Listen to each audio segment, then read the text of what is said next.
Across this globe, people of all ages, ethnicities, backgrounds, and challenges have what they describe as an ordinary story. Here, no one is ordinary. We celebrate people for who they are and, more importantly, who they've always wanted to be. Some used to play sports. Others never got the chance to. In the virtual world, nothing else matters except your will to be great and your ability to make an impact on and off the field. We build friendships. We build teamwork. We celebrate in the wins and gain fuel from the losses. The true melting pot, a celebration of how exciting and fun life can be. Tonight, 20 more get drafted from couch to field, and the stories they will share, the moments they will cherish with their friends, present and future, their families and children for years to come, are anything but ordinary. This is the SFL Rookie Draft.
Welcome to the SFL Rookie Draft.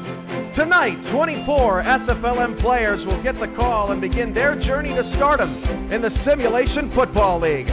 You'll see live reactions from players, highlights of players' time in the minors, draft analysis and mock revisits. You'll get to learn a little more about the people behind the players and get live look-ins to team owners and general managers as they make the calls and change the lives of the select few who can call themselves sim football players on national television. It's a magical night. San Diego, you're on the clock. Now to our panel, led by tonight's host, Assistant Director of Broadcasting, Chris Curtis. I'll see you soon and can't wait to call your name.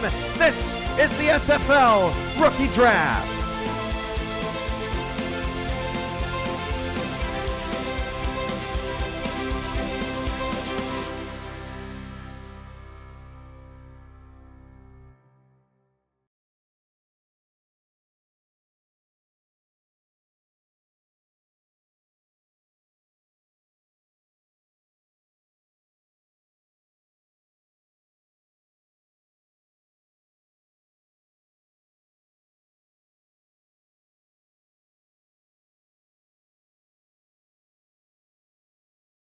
The he's Eagle Mondavi, GM for the St. Louis Gladiators. Eagle, how you doing? I'm doing fantastic, Chris. I'm just excited to be here tonight to help out. Just a few short months ago, I was on that other side waiting for the call, and I can't wait for these rookies to have that experience tonight. Fair enough. To my bottom left, he is the tight end for the London Knights, and as you mentioned, or as Eagle was, he was in the same position just one season ago. It is Benji Matson. Benji, how you doing, sir? Chris, I'm doing well. I'm excited to be here. Looking forward to a great night. The season 16 draft. Can't wait.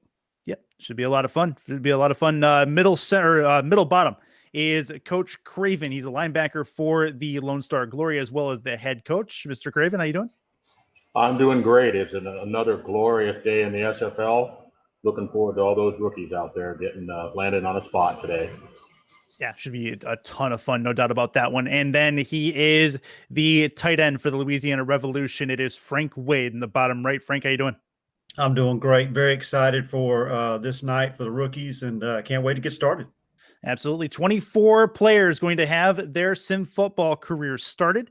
As we get things going with the first pick, it is the San Diego Mavericks that are going to be on the clock first and foremost, an expansion franchise into the SFL. And as that is said, they have the first pick. As you take a look at all of the rookies there, they will have their names called likely at some point during the evening, and we'll see snapshots of them throughout the evening. But let's talk about San Diego. Let's talk about the possible challenges of being an expansion franchise in this league at the moment. I'm going to start with you, Benji, actually, to talk about that possibility and see where San Diego, as they're trying to fill out their roster, should go with their first pick.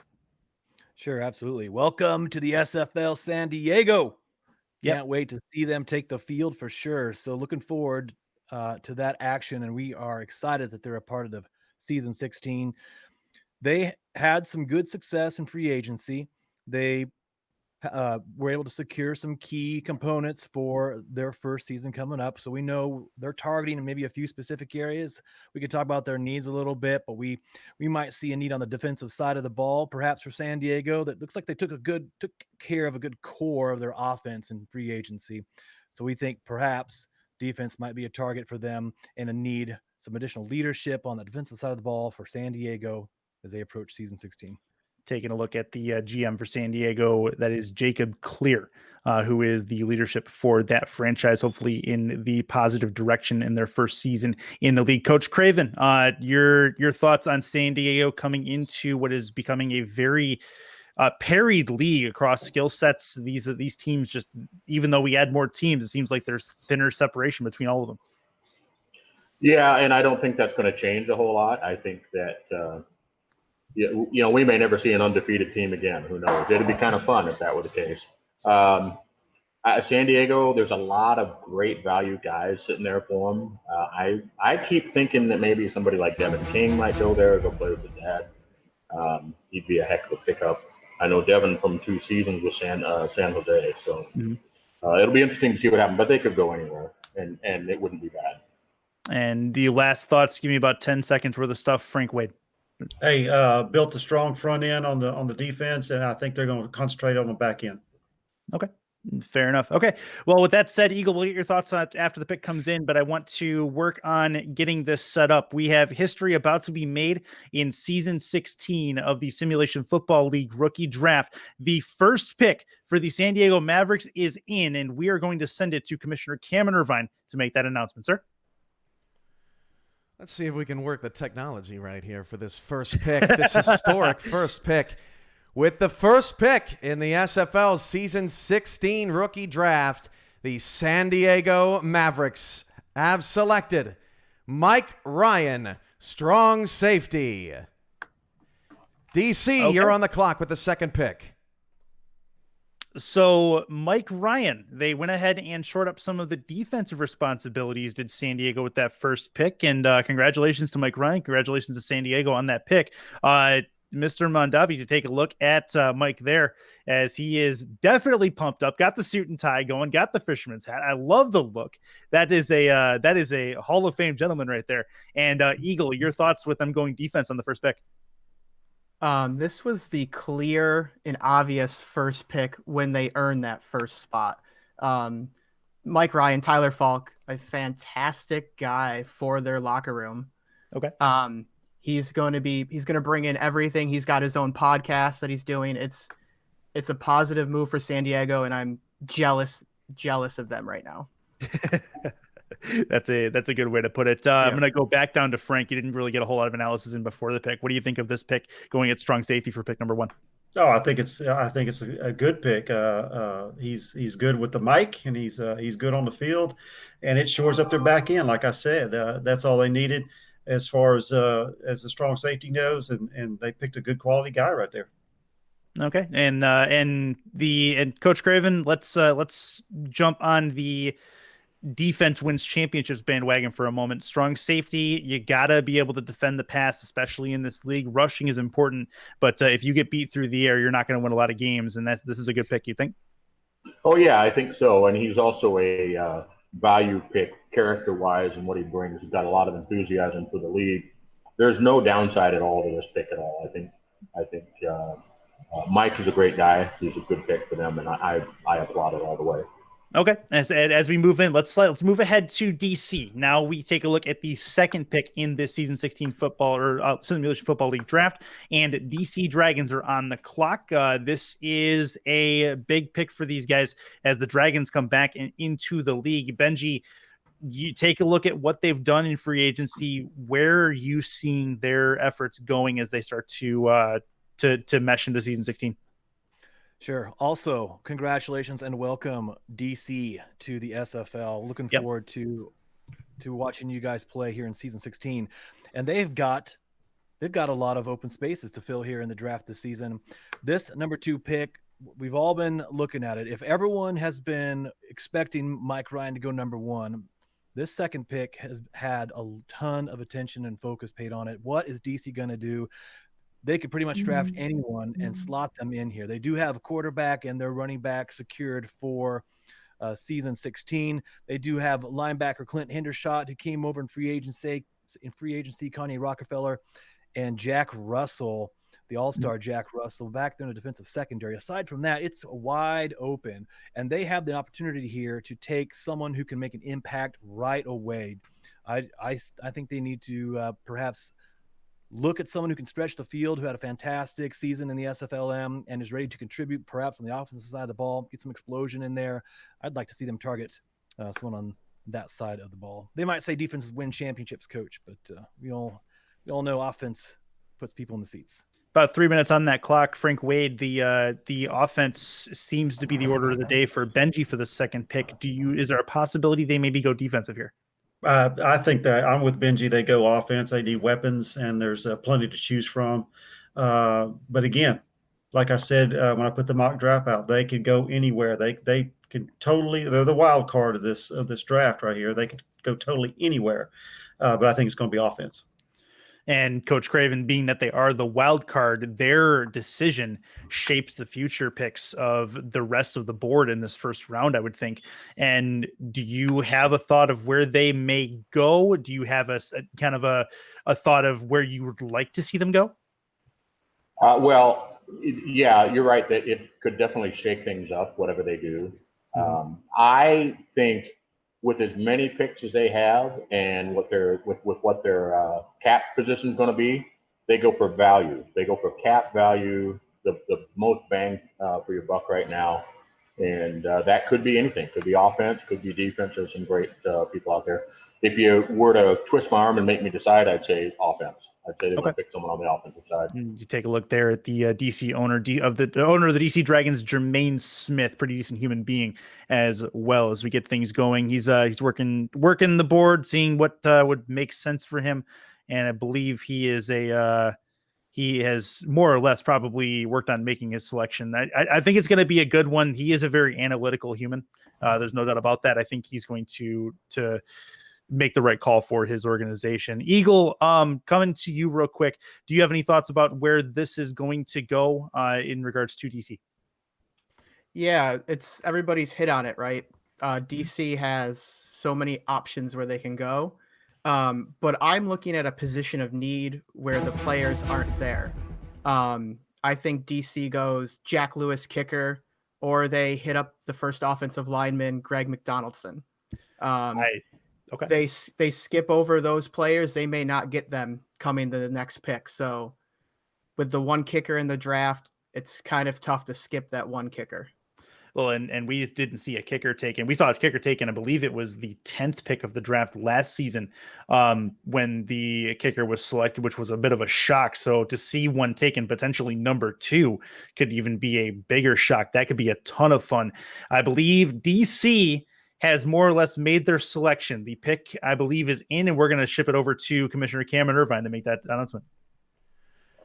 With the second pick of the SFL's Season 16 rookie draft, the DC Dragons select Kevin Say, running back.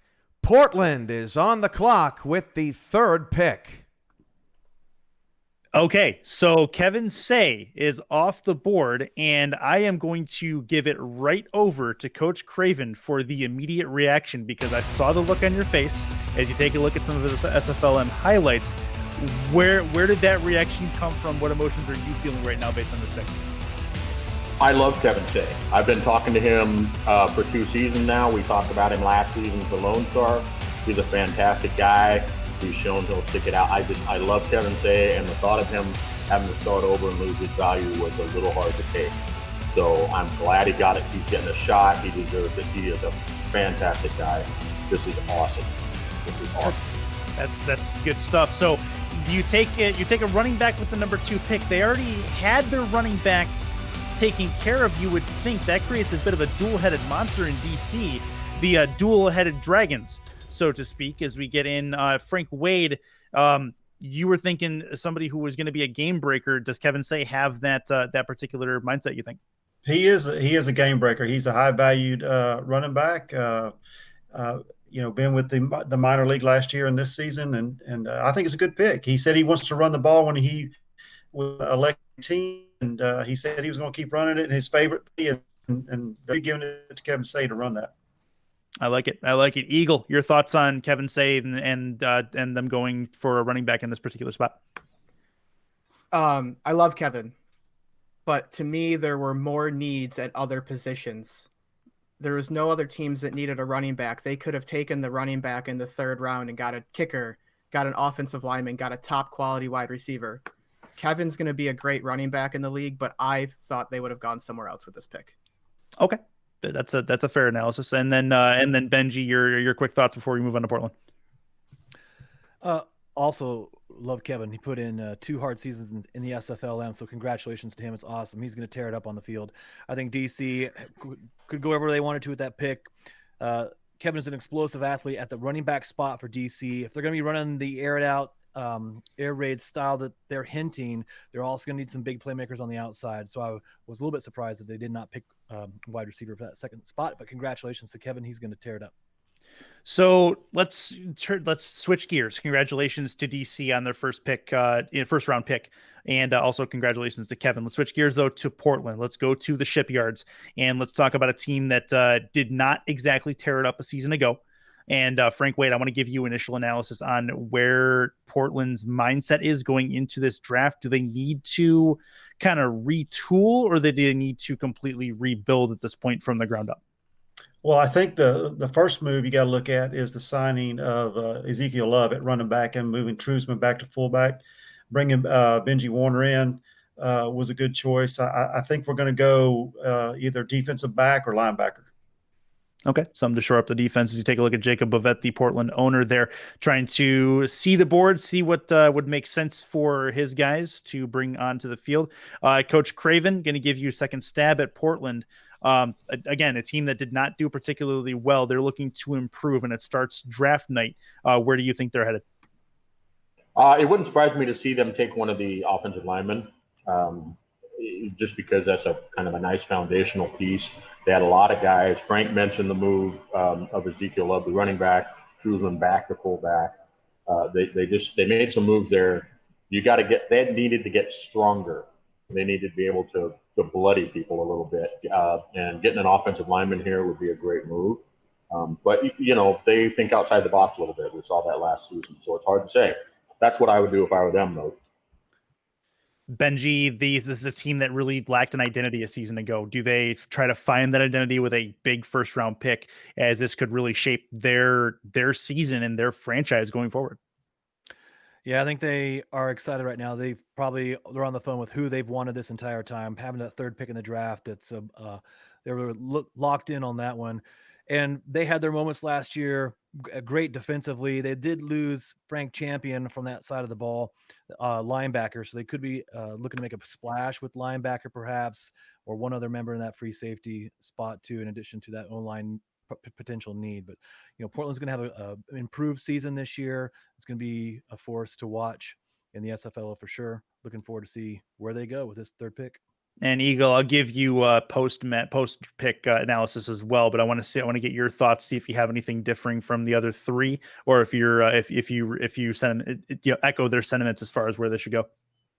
I'm kind of echoing off. I'm looking linebacker here. If I'm Portland, losing Frank Champion, have the chance to get their best prospect at linebacker. That's where I'm going.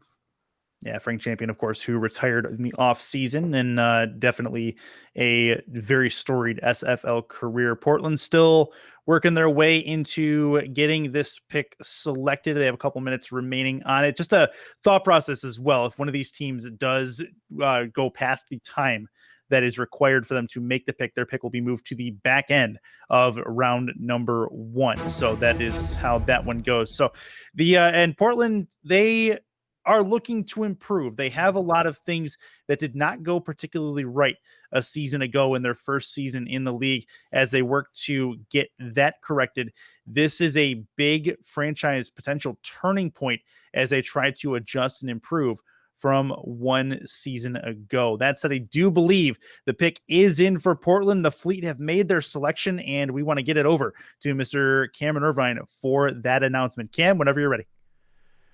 I must say, Curtis, these drafts get more complicated every year from a production side. I don't get to watch a lot of the chat, but I know that the SFL Nation is out there and hopefully loving the draft and everything's going smooth on their end.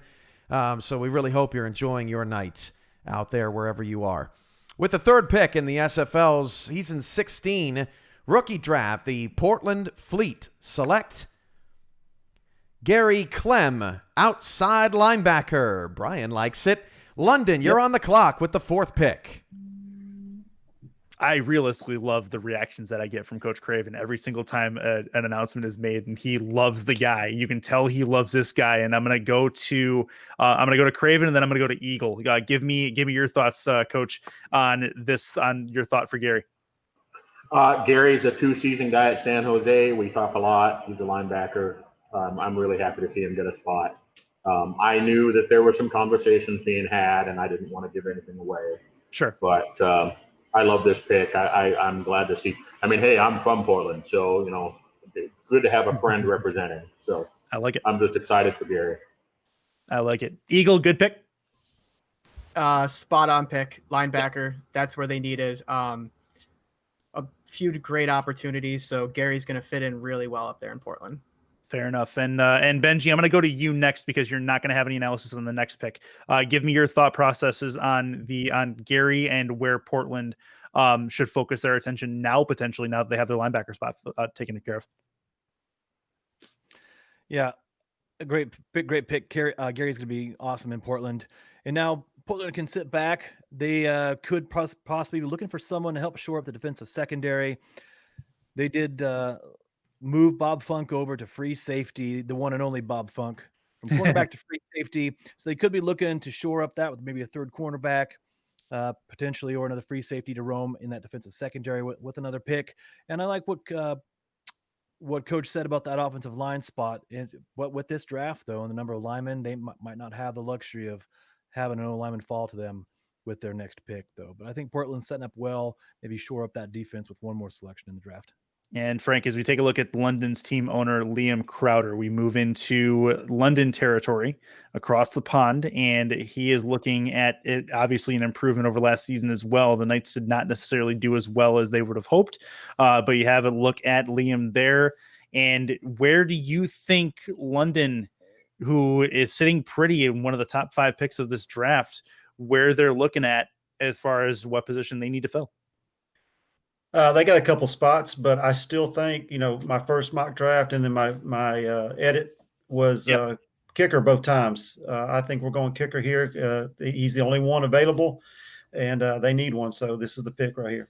Okay. No, that's a bold move. We'll see if we get that surprise. As we had one not this soon in last season's draft, but this would be another one that would be a bit of a shocker. And let's head over back to Eagle Mondavi. Eagle, the kicker is the thought for Frank. Pretty consistent from one mock draft to the next. Do you think that makes sense for them, or do they go somewhere else? No, they are excited that DC passed on Jack Lewis. They have to go Jack Lewis. Yeah, they need a linebacker. They need an outside linebacker, but take advantage of the one kicker if you need a kicker. Okay.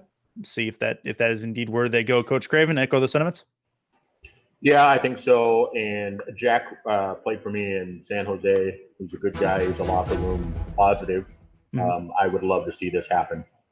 Okay, so the kicker seems to be where everyone is focused on for the panel. We'll see if that's where London is focused on as well as we get to the pick here in just a moment. But again, a couple of shockers in 2 straight seasons regarding where the kicker spot is chosen first in this first round, and would love to see if we make some more SFL draft history this evening. That pick is ready to go. London has made their selection. Let's get it over to Commissioner Irvine for that announcement. With Benji, your flag is backwards. With the 4th pick in the SFL Season 16 rookie draft, the London Knights select Jack Lewis, kicker. Tulsa's on the clock with the 5th pick. So a couple things. London just made the 3 of you look like absolute geniuses. So nice work on that. Nice job. And I think the first place I'm going to go with this one is going to be Benji. This is going to be a teammate of yours. I want to give you the opportunity to first welcome him in and give your thoughts on where this pick puts you guys as a franchise. Welcome, Jack Lewis, kicker of the London Knights. This is awesome. Jack has been someone on London's radar for quite a while. We knew going into the draft with only one kicker, it was going to be interesting to see if this was really going to happen, if Jack was going to still be around at number 4 for the Knights. But Jack is much more than a kicker, and we cannot wait for him to get into the locker room and start helping out with some of the plans we've got in place. I think that the front office of London has been really pleased in their talks with Jack and can't wait for him to be a part of the Knights moving forward. I think it's just a win-win here. Yeah, we needed a kicker. We got the one kicker in the draft, but we got a darn good kicker in Jack Lewis. We can't wait. We're excited for him to be on board. Welcome home, Jack. There you go. Then Coach Craven, I want to give you an opportunity to give some congratulations to him before we head over to Tulsa's pick. This was a pick that London needed, and this was a guy that you think fit the bill. Yeah, he's going to be there for a long time. He's just been fantastic for us in San Jose, and we didn't need one, but he's the kind of guy that if we were thinking if we had the space, I would have said, hey, maybe Lone Star. That's how much we like him. So he's a good guy, and I love this pick. Fair enough. That's good stuff. Let's switch gears. We're going to move away from Mr. Jack Lewis. We're going to talk about the Tulsa Desperados. And Eagle, I want to give you first pre-pick analysis here on where the Desperados go. They had some bright spots a season ago, but ultimately not totaling to where they wanted to be. And where do they look to retool as they work to try to put an effort in season 16? Yeah, so Tulsa's got one massive hole at quarterback, right? Nickens, they tested free agency. Yep. They've got a hole at tight end. They need a linebacker. They need a free safety. There's plenty of need. Like there's a lot of needs for Tulsa. If I'm Tulsa though, I'm looking free safety. I'm looking at Bernard Smith IV, Emmanuel Blackman. There are a lot of good quarterbacks, and I think free safety is more important for Tulsa right now. Okay, fair enough. And as we look ahead, that quarterback, obviously with Nickens leaving, that is a massive hole. Frank, I know you have a couple of mock drafts in. Are you showing some consistency on where you think they're going to go position-wise with this pick? Going back what Eagle said with a position, what is going to be available on the back end of the draft, and what's what they need to take care of now. Tight end, free safety are the two that they need to focus on right here. In my draft, my mock, I had Bernard Smith going there, but it could be Emmanuel Blackman as well. Okay, and Benji, let's go to you. You thinking they stick to some of the secondary skill positions, or do they have any chance at all to move in and get themselves their guy behind center? Yeah, absolutely. I think what's what we see happening already with these teams early in the draft is they can zero in on the one guy, because sometimes it's just one guy you need on your squad that sets the tone for your entire franchise moving forward. And a need at tight end, a need at free safety. I always would be the first to tell you they should draft a tight end, draft a quarterback in this case. But the draft is loaded with quarterbacks. The draft is loaded with tight end talent this season. And Tulsa, they may have their man in one of those spots, someone they are sure can help steer their franchise into the future. But they might also, they just have the opportunity to pick that one person that they think is going to lead them. Leadership is in the first round of these drafts is huge and such an important part of the team's approach to the draft. Getting that person, the locker room guy who can get it done on the field, off the field. And that's one of the luxuries these teams have early in the draft, is they can really zero in on who they want to target with these first picks. Tulsa, this is a team that got some local news coverage in the area as well. I believe it was a season ago, if not the season before. So they're on the radar of their city and of their community. So there's got to be some more people that are paying attention to this than just the SFL fandom of sorts. So we'll see if they can get something to dynamically steer them in the right direction. Coach Craven will come to you in a moment, but let's get the pick. Tulsa is on the clock. Their pick is in. Let's go to Commissioner Irvine for that selection. With the 5th pick in the SFL's Season 16 rookie draft, the Tulsa Desperados select JQ, quarterback. Los Angeles is on the clock with the 6th pick.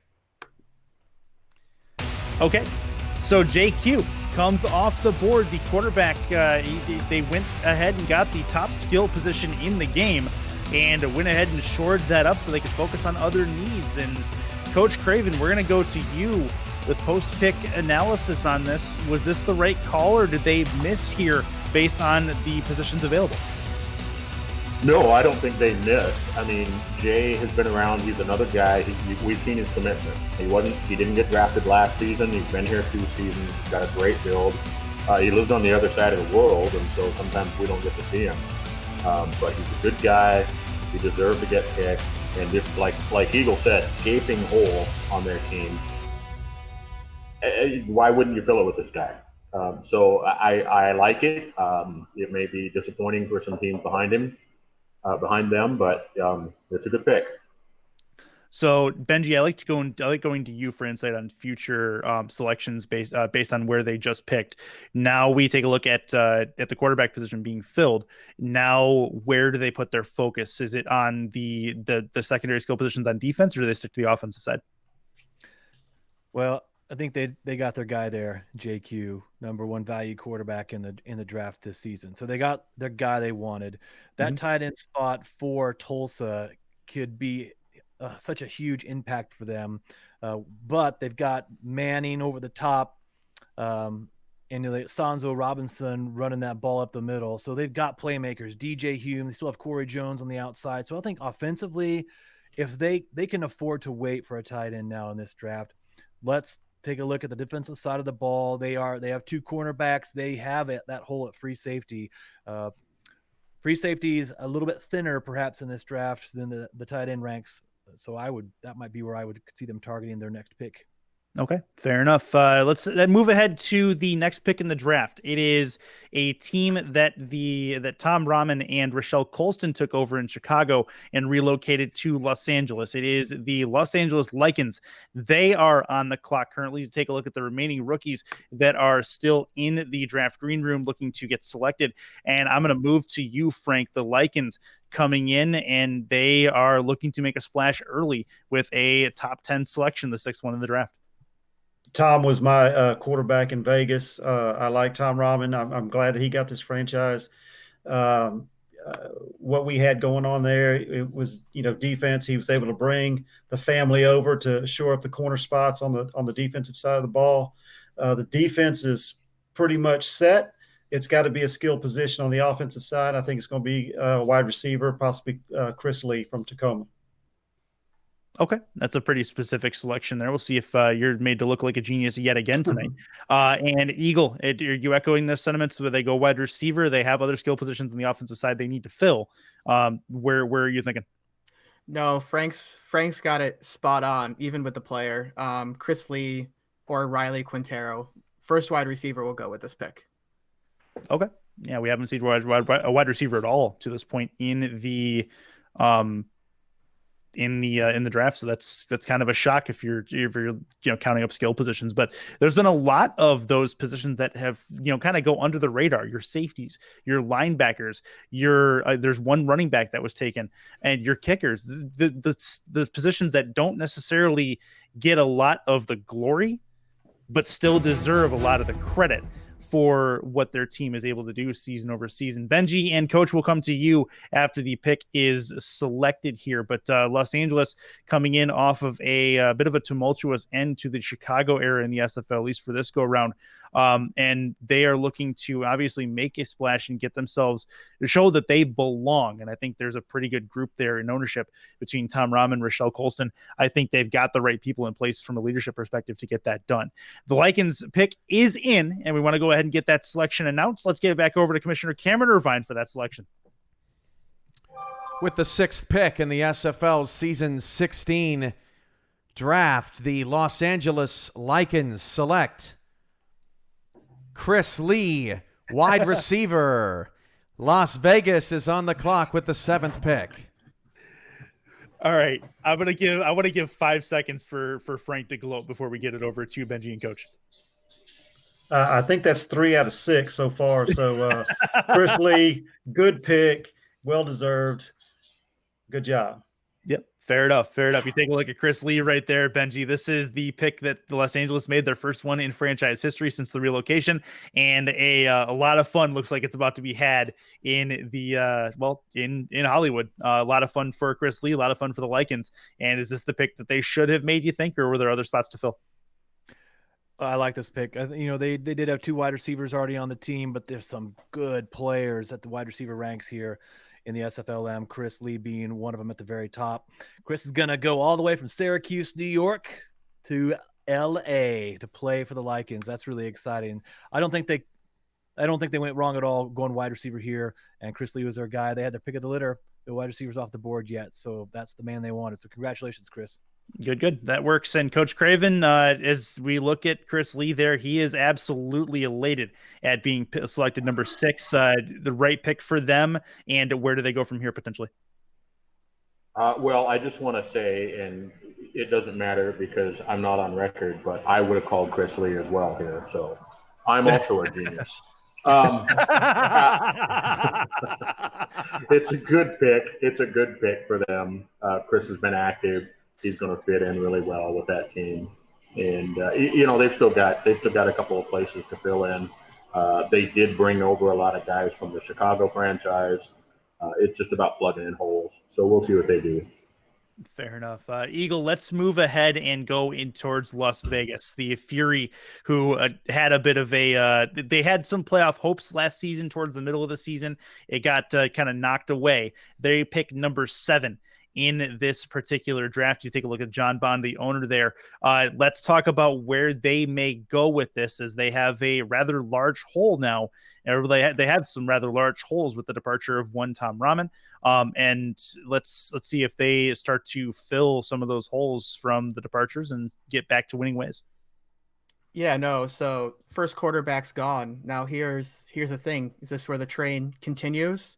Mm-hmm. Does Las Vegas take a quarterback? I think they actually go to the defensive side of the ball here, and take a corner. They only have one on the roster right now with Atera. The Rahmans, they all left and they went to Los Angeles. So I think they go corner here with this pick. Okay. Probably just based, I'm going to stick with you for a second. Probably just based on the amount of quarterbacks that are on the board at the moment. You think that's where they're going to go? Yeah, I mean, as you're looking at your quarterbacks, right, you have a primary option, you have a secondary and a third option that you're completely happy with. Yep. Corners, for example, might be thinner, but I'd be looking at a cornerback here if I was Las Vegas. Coach Craven, let's give you the opportunity to be a genius this time. Where do you think they're going to go with this one? No, I agree. You never call on me first, so I can't be the guy. No, I'm kidding. I'm teasing. No, I agree with Eagle. There's no need to fill the quarterback spot here, and that may cause some anxiety for the quarterbacks, but I see them going defense just because there's fewer of them available. And so Cornerback, yeah, I think so.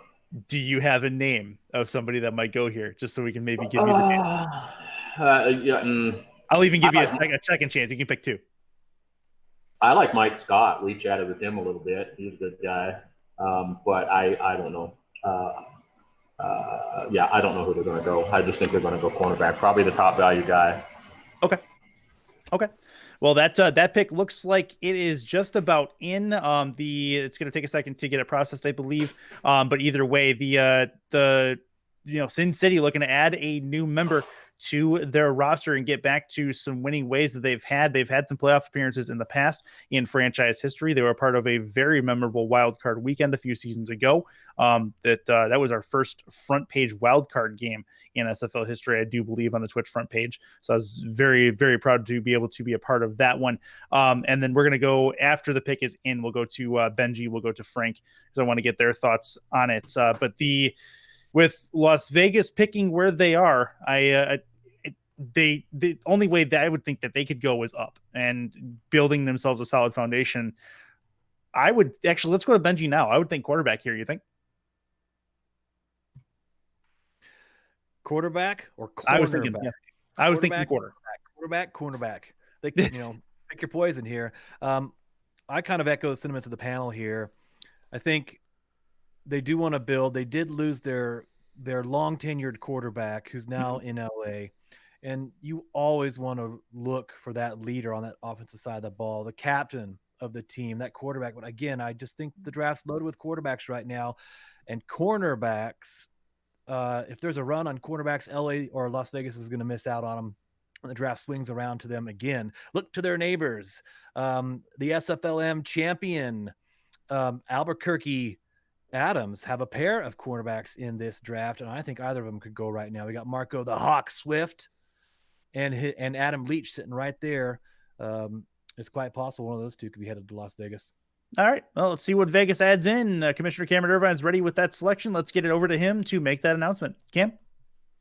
Thanks, Chris. With the 7th pick in the SFL's Season 16 rookie draft, the Las Vegas Furies select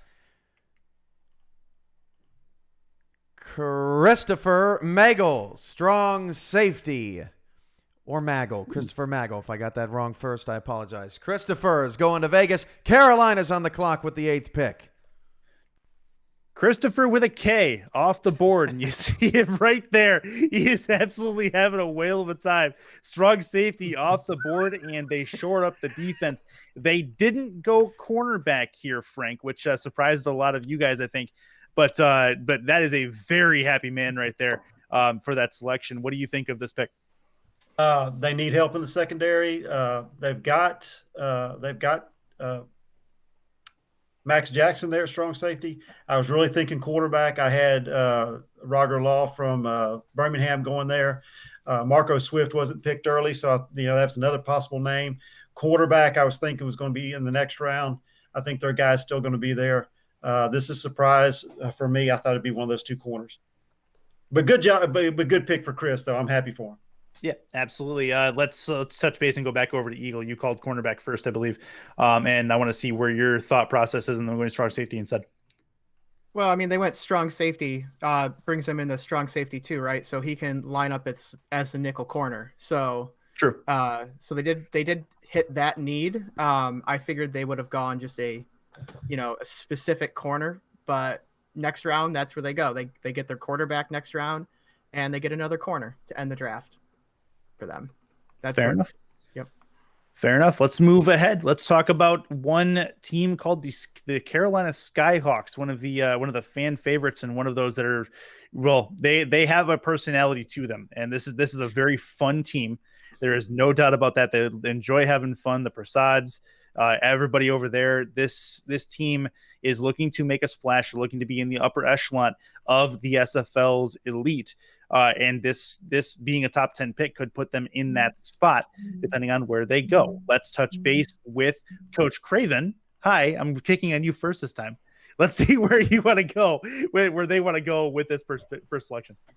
Let me get ready. Actually, I saw in chat, a couple people say this name, knowing that Carolina has 4 linebackers on their roster. I say they go Cliff Grizzly and go, get a defensive end. Old Grizz had himself a heck of a championship game, and he's been really involved and really busy in the chat, and I think that's the pick they're going to make. And whoever said it in chat, I'll give you credit, whoever that was. Unless it was Ethan Kai. I'm not giving him credit. Kidding, Ethan. Kidding. You take a look at that James Klein, the Carolina Skyhawks owner, on the phone already, presumably with that pick, whoever it happens to be. Are you thinking Grizzly, Frank? We're going to go to you next, or are you thinking somewhere else? I'm thinking Grizzly. I think that they need a defensive end, and Grizzly's a guy that can fit the bill. That's where I got them going in my mock. I got them going Cliff Grizzly. Okay, and take a look at Harisha there as well. First time I'm actually seeing the face of that man as well. That is a beautiful man right there. Anyway, moving on. The Carolina about set up to do some damage to this draft board, figure out where they're going to go. Let's touch base with, let's go Benji. Let's give Benji a shot here. Where do you thinking, you echoing the sentiments of the other two, or you going somewhere different here?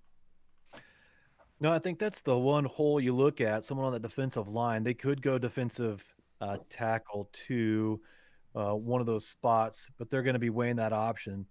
They have a playmaker there on the board in Cliff Grizzly, who's had a stellar year in the SFLM, could put pressure on the quarterback. They've watched it happen.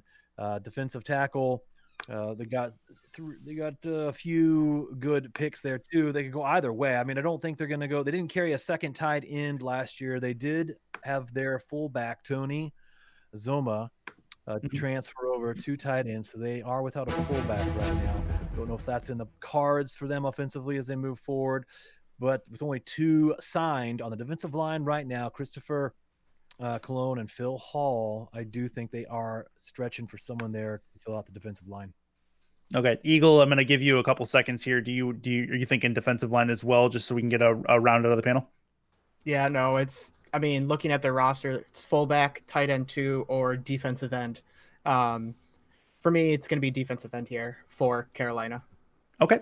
Well, I think the selection has been made. We want to get it over to Cameron Irvine to have that announcement made. Kim, let's take it away. With the 8th pick in the SFL's Season 16 rookie draft, the Carolina Skyhawks select Cliff Grizzly, defensive end. St. Louis is on the clock with the 9th selection. All right, and to my dismay, we made Coach Craven look like an absolute genius on this particular play. I like it. Let's give him some time, some well-deserved time to gloat a little bit and see. And I want to ask you as well where you think they go position-wise in the future. Good job. Well, first of all, a little humility is in order. Like everyone said, this was a glaring hole. He was on all the mocks. Somebody did say it in chat, just in case I forgot. So, I still think I'm somewhat of a genius, but maybe not that much. That's right. You're right up there with me. It's fine. I'm a low level genius. In the future, they're doing something different with the 4 linebackers and whatnot. So maybe they're trying to do something other teams have to prepare for in a different way. Mm-hmm. Their next pick, I could see a tight end 2, or something like that. Why not? It's hard to say. It's hard to say for sure what's going to happen there. I think they're trying to roll the dice and do things a little bit different this time around. I want to go with Benji now because I want to get Frank's opinion on St. Louis here in a second. But let's touch base with Benji real quick on this particular pick. And if you want to give some insight as to what you think St. Louis is going to do, that'll be some bonus points for you. Sure. No, I think Cliff Grizzly is a great pick for Carolina. He's got a good frame, 6'5", 280 pounds, one of the higher rated defensive ends coming out of the SFLM. He's a high motor guy. He said his player resembles the legendary mullet rockin' Jared Allen. So imagine that type of ferocity on the field. Carolina. Cliff's a high energy guy. He's going to fit in well in the locker room, be a leader for them. So I think that's a fantastic pick. And as for St. Louis, who knows what they're going to do? I suppose the Eagle probably has some brilliant idea or he thinks it's a brilliant idea. So I can't wait to see what Eagle and St. Louis are going to do right now. Now it seems like they need a quarterback most off seasons, the last few for sure. Frank, is that where they fill this hole in the first round, or do you think they go somewhere else with this? I think they go somewhere else. There's still a lot of quarterbacks out there, good quality guys at quarterback. I didn't get to see Eagles' face to see if that last pick stung a little bit, because they do need a defensive end, but they're sitting in a good spot with a third wide receiver possibly sitting there. I doubt they'd use the pick right there for that, though. O-line is still a possibility, but Okay. So be looking for that. Good. And then we're gonna get at live reaction from Eagle after the pick is actually made here, which is looks like it's just getting submitted. So we're just gonna give it a second to process. But but St. Louis, that a team that again is looking for a locker room leader, somebody that can then bring them out of the doldrums of the SFL standings consistently. They've had some bright spots over the last couple of seasons. They made a playoff appearance this season or a couple seasons ago, and they'd love to be able to make that next step forward. And I think this pick may put them in contention to do that. We'll see where they go. Cameron Irvine has the selection. Commissioner, take it away. I just have to say, I love this guy's hat. With the 9th pick in the SFL Season 16 rookie draft, the St. Louis Gladiators select Tom Tanner, defensive end. Fort Worth is on the clock with the 10th pick. Look at that hat. Oh, but it has the wrong logo. No, it doesn't. That's all right. Yeah, congrats to Tom Tanner. Defensive end is off the board. And Eagle, I have to go and pick on you. This is your franchise. Where are you? What was your thought process is going defensive end with this pick, and Tom specifically? We needed a defensive end, and Tom was there, and it's, we've chatted a lot, and we're like, it was a good fit. We're trying to build something in St. Louis. We're trying to build player retention, and I feel like Tom gives us that best chance for him to stay around for a long time in St. Louis with us. Good. That's a good call. And I want to ask you too, but was this your top selection, or did the defensive end Cliff Grizzly getting taken off the board hurt a little bit per what Frank was saying earlier? It didn't really hurt per se, but it definitely may have moved priorities, right? With the less tight ends, it was a coin flip with Tom and Cliff. Mm-hmm. We knew we were going to get one of them, and we would have been perfectly fine with either of them. And I'm extremely happy right now. So good. That's good stuff. As we go ahead into the next wave here, let's ask for some analysis from other people on the panel on this one. Benji, correct call here going with defensive end? Yeah, I think that's a great call. Again, that was a spot of need, and we currently, the way the draft's unfolding, we got some depth still at that quarterback spot and wide receiver. So I think that's a good take by Eagle and the Gladiators. I'm going to pick on you for as we move to the second third of this draft, and we focus in on Fort Worth. The team, pretty good first season, maybe not to their expectations, but certainly I think to a lot of the league's expectations. Stephen Hacker and company building something in Fort Worth. Where do you think they go with their second off-season draft pick? Yeah, taking a look at the roster, they have great retention. Fort Worth does. They have 17 players black. The major move in the offseason, they did lose Xander Gold in free agency, and Cameron Curtis, the wide receiver, has now stepped over to lead the charge behind center. Cam Curtis is the new quarterback for the Toros, looking to lead the unit there. They returned some fantastic playmakers on the offensive side of the ball, starting with Thrilliams there, the running back who was tearing up the SFL middle part of the season. We mentioned Stephen Hacker, wide receiver, perennial all-star on the outside, and the cowboy, Robert Garrett Jr., solid as ever, all the time up the middle from that tight end spot. So offensively, they're got things humming. They're hoping Cam Curtis steps right in and fills those shoes of Xander Gold. They could go a wide receiver if they want to set their offensive up to be one of the more explosive offenses in the SFL. They have an opportunity here to take a playmaker at that wide receiver spot. If you flip the script to the defensive side, they retained a huge portion of their team. There could be a need at second free safety or that slot cornerback. They could go O-line as well. They did lose one offensive lineman in the offseason. So I think it's going to be really interesting to see what Fort Worth decides to do here. They're set on both sides of the ball. Their emphasis heading into season 16. Are they going to put that emphasis on a high pick here for the offense or for the defense? I'm no expert. That's why they don't pay me the big bucks. See what happens. Coach and Frank, I'll come to you after the pick is in. Let's touch base and go over to Cameron Irvine. He has the selection in for Fort Worth. Who is it going to be, Mr. Irvine?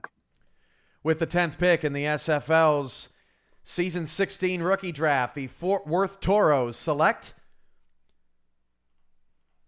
It'll tell you. Adam Leach, cornerback. Queen City is on the clock with the 11th pick.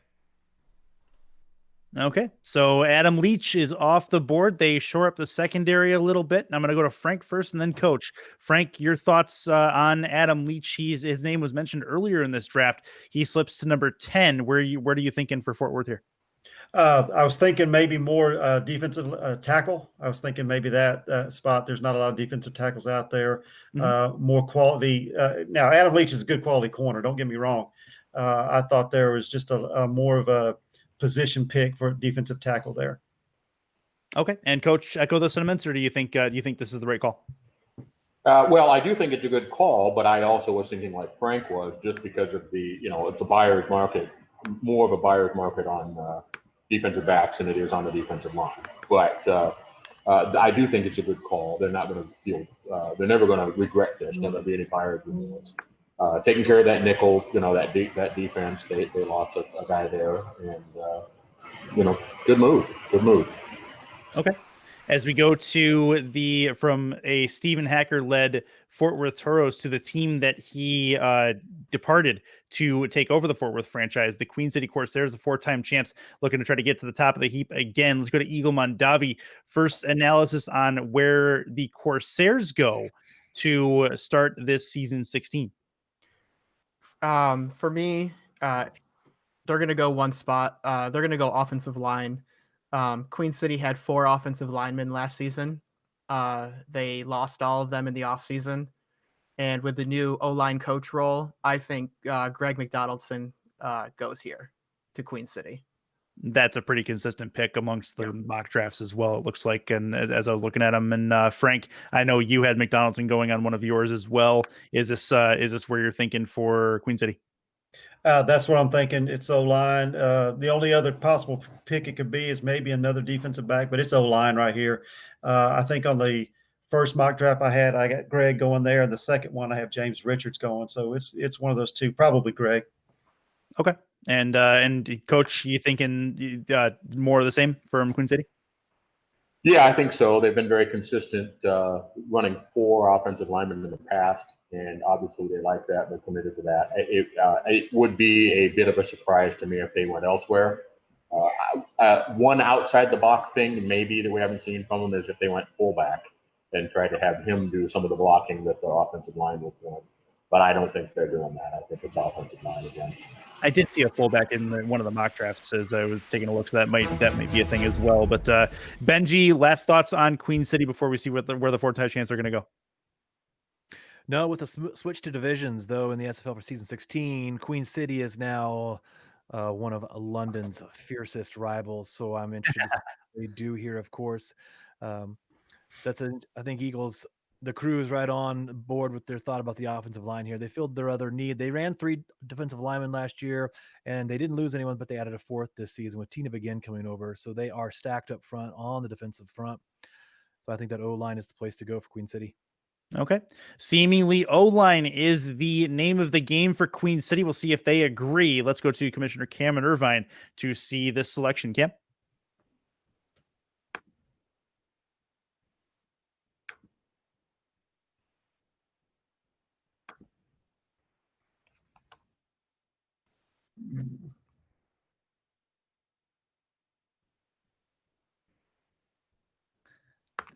All right, Coach. Let's give you your time. You were thinking they might go fullback here. They decide not to go with the offensive linemen, which is where the panel thought in general. Where do you think what's up with the fullback pick here? There's just one thing to say: never bet against the coach. That's all I'm saying. No, but listen, I love it. We like fullbacks at Lone Star, and I thought it was possible that they would switch it up just a little bit. You can get good blocking out of your fullback. You can, plus you get a little bit more. They can do other things that linemen can't do. So I thought it was possible. I'm sitting here gloating, but I wasn't. I wouldn't have bet my house on it. But oh my, I like it. I love it. I love me a good fullback. That is Hubba Kimbrell, the fullback that is on your screen, by the way. He is rocking the mask and going to find his way over to Buffalo to play for the 4-time champs. Frank, I want to get your thoughts on the fullback pickup instead of going with offensive line as well, and where you think their priority should be. Should it be offensive line from basically here on in? Well, I like what Coach said about the fullback helping out with the offensive line, and that's the only possible pick left is O-line for them, in my opinion. But if you don't hear much from this other team, but you may have heard a large loss of wind from Sioux Falls, because that's where I had Kimbrell going as their fullback. So it was a good pick. Might have even been a steal. Okay. I like it. And Eagle echoed sentiments on that one. And where do you think they go from here? Do they focus on the offensive line?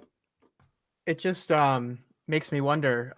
Queen City, they had a lower season last season. Chris, you would know. With the 4 offensive linemen, maybe it's time to switch it up. Maybe the 4 offensive linemen didn't work. Maybe switching up the game plans a little bit. So the fullback, Coach was right. It's out of the box and it makes sense. Okay, and Benji, let's switch gears a little bit, and then we'll go to Coach. I want to see what Arizona is looking at here as we take a look at owner Eddie Gage, who is on the phone, presumably with their selection. Where do you think their thought processes are going as far as position need and where this one is going to end up? We've heard leading up to the draft, Eddie was really zeroed in on someone and was really hoping that person fell to him in the draft. Eddie looks to be pretty happy right now, so maybe this is going to work out for the Scorpions. But I can't tell you who it's going to be. They did have E.J. DeQ move over from the defensive side of the ball. He was a defensive tackle last year. He's going to slot in on the offensive line. So they're run with 1 offensive lineman last year or this year at the season. TJ Punk came over to play tight end. They did lose their fullback, so they do have a need at fullback. And we will see what happens here. Looks like, for the most part, they did lose Monakanaka at the cornerback spot. Everett Garrison slotted in free agency. So I think, depending on how Eddie Gage likes to run things, they could be looking at that fullback spot, offensive line, or maybe later in the draft, someone to round out that spot. And this will mark the halfway point of the first round, as well as Arizona has made their selection. Judging by what Eddie Gage was looking like there, he looks like he got his guy. So that could be a step in the right direction for Arizona based on where that franchise is headed. Coach Craven, 5 seconds or less. You thinking Arizona, goes where Benji is thinking, or do you have something else in mind? Eddie and I chatted for a little bit this morning, and from the looks of his reaction, he got his guy, and I love it. Okay. I love the pick. I love who he's going with.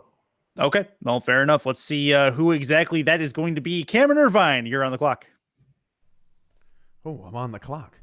With the 12th pick in the SFL's Season 16 rookie draft, the Arizona Scorpions select Vernard Smith, free safety. Houston's on the clock with the 13th pick. So Vernard Smith goes off the board. I saw a collective bit of nodding from really everybody on the panel there.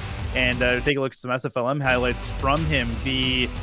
Was this his guy? I'm going to go back to Coach Craven, who was nodding the entire time. Yep, that's his guy. Eddie mentioned him a while back as somebody that was really excited about Arizona. And Eddie was hoping he could get him, and he got him. Yep. It's a great pick for them. He's going to be there for a long time. Arizona's a family, and this is a guy that they felt like fit right in with their family. So. Okay, Frank, Scorpions more or less got their guy. It seems like the next focus for them should be fill in the blank. Probably tight end 2 would be my guess. Bernard Smith. I had them picking Emmanuel Blackman free safety only because Bernard Smith was going to go earlier than that. Sure. He did not. And whenever I saw Eddie on the phone, I kept thinking, I almost typed it in already, Bernard Smith, on my spreadsheet. So very good pick for Eddie. I like it. Let's flip away from Arizona. Let's get out of the desert and go to another fairly warm place on this earth. And that is going to be Houston, Texas, the Hyenas on the clock currently with the 13th selection. And I'm going to pick on Benji first this time for where you think they are going to go, what their team needs are. Houston, pretty decent team a year ago or a season ago. Where do they go to try to keep up the momentum that they served themselves in season 15? Yeah, halfway through the first round here, Houston had a change at quarterback. Kentez Johnson is no longer on the squad. E.T. King comes over. Warren Murray providing the power at the running back spots. The offense, their playmakers are all set there, except they do have a need at tight end.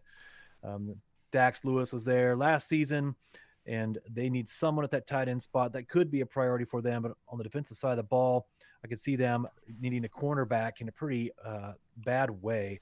I wouldn't be shocked if they went cornerback here at this spot in the draft, given the way things are going, and now we're starting to see a few cornerbacks potentially come off the board. One of the more underrated additions as well. You mentioned E.T. King coming over, potential future Hall of Fame quarterback from the Chicago franchise that was relocated. That is a big move for them to get, and they solidify themselves at the quarterback position. And now they have the chance to focus further in. Frank, Houston on the clock. What do they go for a skill position, or they go to something kind of less sexy as it is and go with something on the back end? On my first mock, I had a tight end going there, and it was Guy Clausen. The second edition, I switched to defensive back, but I've been teetering back and forth. I think it's going to be. I got my fingers crossed here. I want to say it's going to be tight end. Okay. We'll see if that's indeed where they decide to go. And let's pick on Eagle for a moment. Eagle, Houston is looking at tight end need, defensive end need. Where do you see them going? And are you thinking what Frank is thinking? I'm actually thinking opposite of what everybody's thinking. Oh. You've got DR Sim and you've got Leroy Brown that can handle the offense.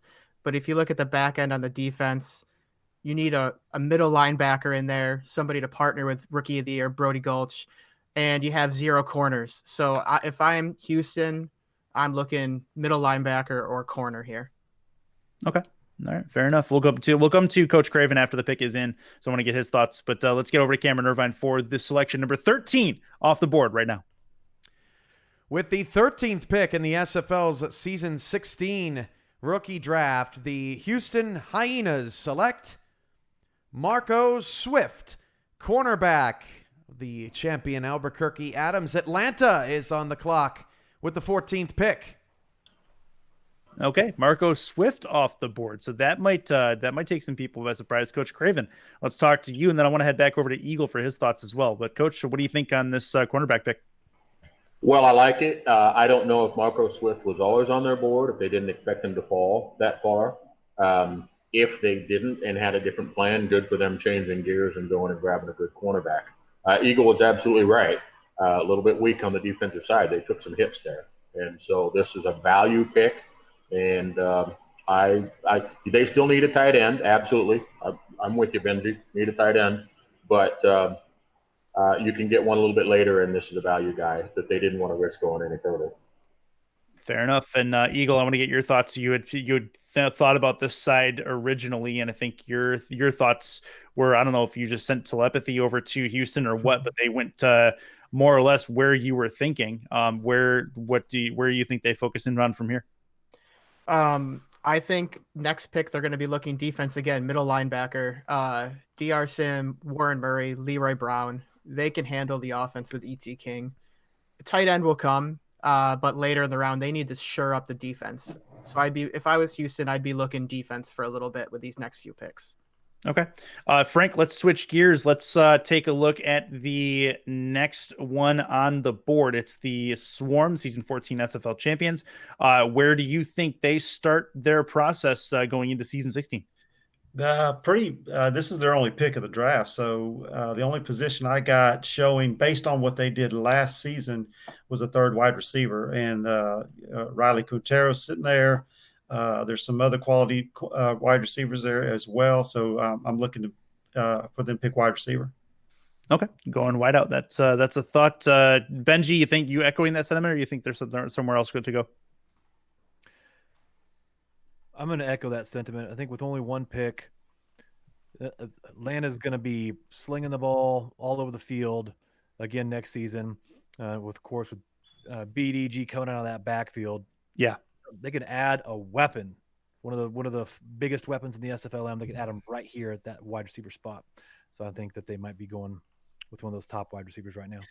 Okay. Well, nice part about with BDG, I mean, you really start working the ball over the top. It opens things up for him in the middle. So that could make them even more deadly than they were in their championship season at Season 14. That could be a lot of fun to have going forward. Let's touch base back with Coach Craven here. Coach, the Atlanta Swarm.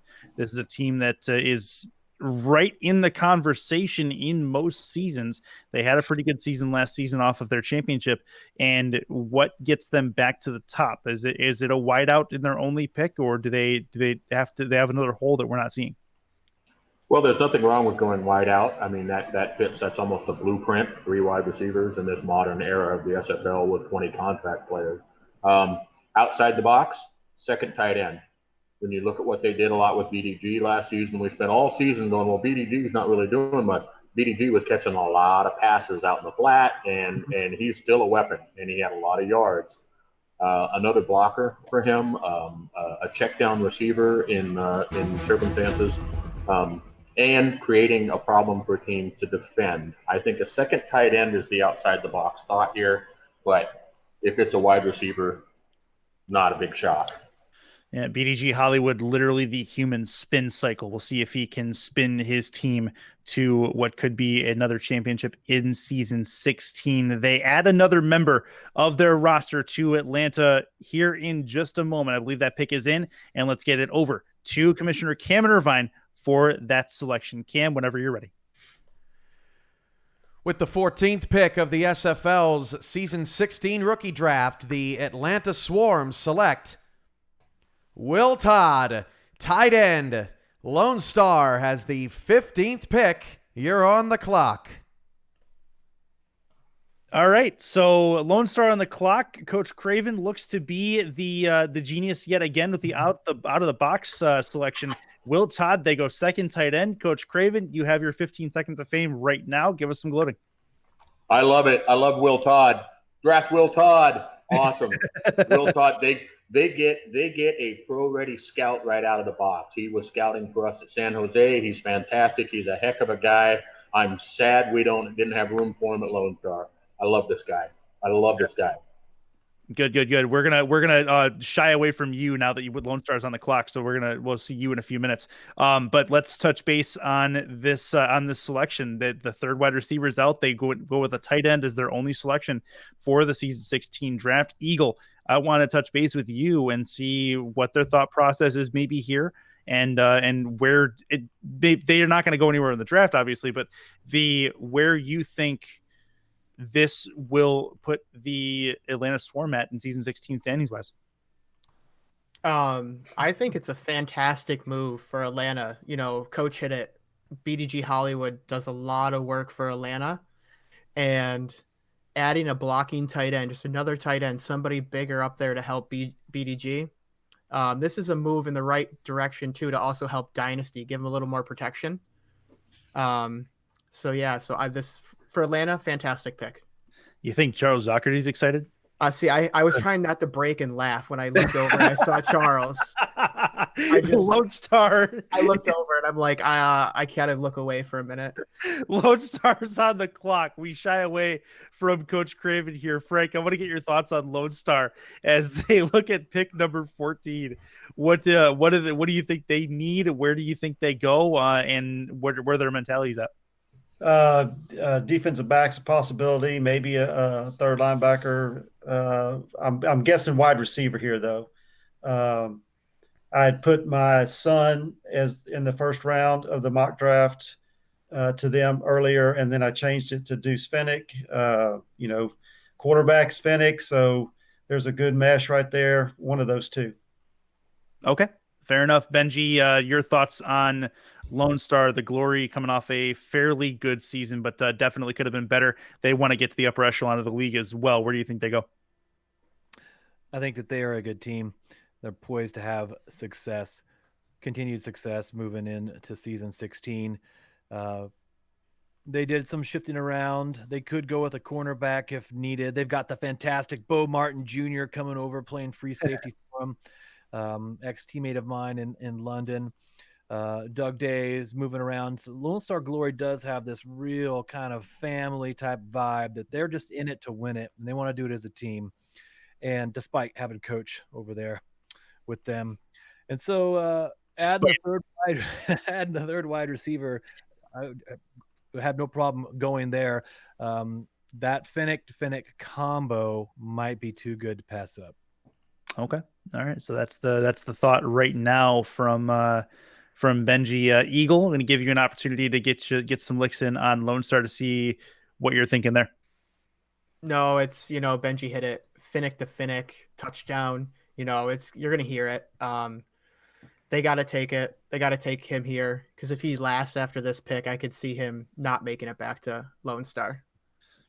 Okay. That's a pretty echoing thought process there. A couple minutes left on the clock for Lone Star as they work to make their selection. I want to thank each and every one of you that's hanging out in Twitch chat as well. We have a whole bunch of you chilling out, 230 of you that are in the chat, giving your thoughts, congratulating the draftees. Congratulations to all the draftees so far in this draft. It's been a lot of fun to see whose futures are going to be molded and shaped in the SFL, and the legends that get loaded, pun definitely intended. Just a lot of fun to see. This is they talk about a family type environment in the different teams, but there's a family type environment in this league as well, and it's a lot of fun to see other people get added to it, the different personalities, the different things that can mesh. So I love to see it. If you guys are new to the league and don't really know what this is, it's the first controllerless esport that is out there. As coaches and GMs, they'll make game plans week in and week out to put in for each game that gets played. It's a computer simulation that you and I get to sit and view and watch with live broadcasters that goes to not only Twitch, not only YouTube, but also national television on the 11 Sports for the Fans Network. It's been this being the 16th season. It's been out for a very long time at this point, and I'm blessed to be a part of it, as I'm sure everybody on this panel and everybody who's played in this league so far. It's been a ton of fun to be a great part. If you guys have any inkling on getting involved, absolutely do it. I mean, go from couch to field. It's a great experience, really, from a team building perspective. You get to meet some people that you maybe wouldn't have met in the past anyway. So very, very proud to be a part of it. And Lone Star working on getting their pick in, but if you guys have any want to get in, at simulationfl.net, you can go there. You can read all about the league. There's a player builder there. You can see what kind of player you want to mold yourself after. And then you could have your name called. SFLM season 3, I'm sure in a season's time will be a thing. Get yourself on the field for that, and then maybe have your name called at the draft like tonight. So I really think that with everything going on right now with the pandemic and the time for simulation sports like this is now, and you can be a part of it at simulationfl.net. Pick for Lone Star is in. We're going to get it over to Cam now to get that selection announced. Cameron, go ahead.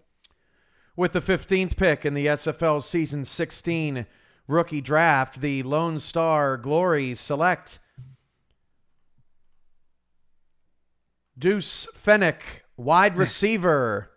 The 16th pick is up next, and that is coming right up and belongs to the Florida Storm. Okay, so Florida on the clock. Deuce Fennick off the board. The Fennick to Fennick connection, you are absolutely right. Too good to pass up at Lone Star. And now let's go back to Frank real quick. Frank, your thoughts on this pick? Actually, no, let's go to Coach Craven. Let's go to Coach Craven first. Coach, I want your reaction based on this pick and what your thought processes were. Well, it's what we were hoping for. When Deuce came into the league, we love Ace, obviously. And Deuce is his brother, and they're really tight, and we are a family.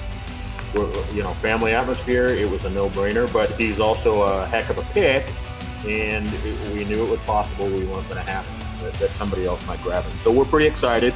I do want to side note, seeing what Charles was doing on the screen.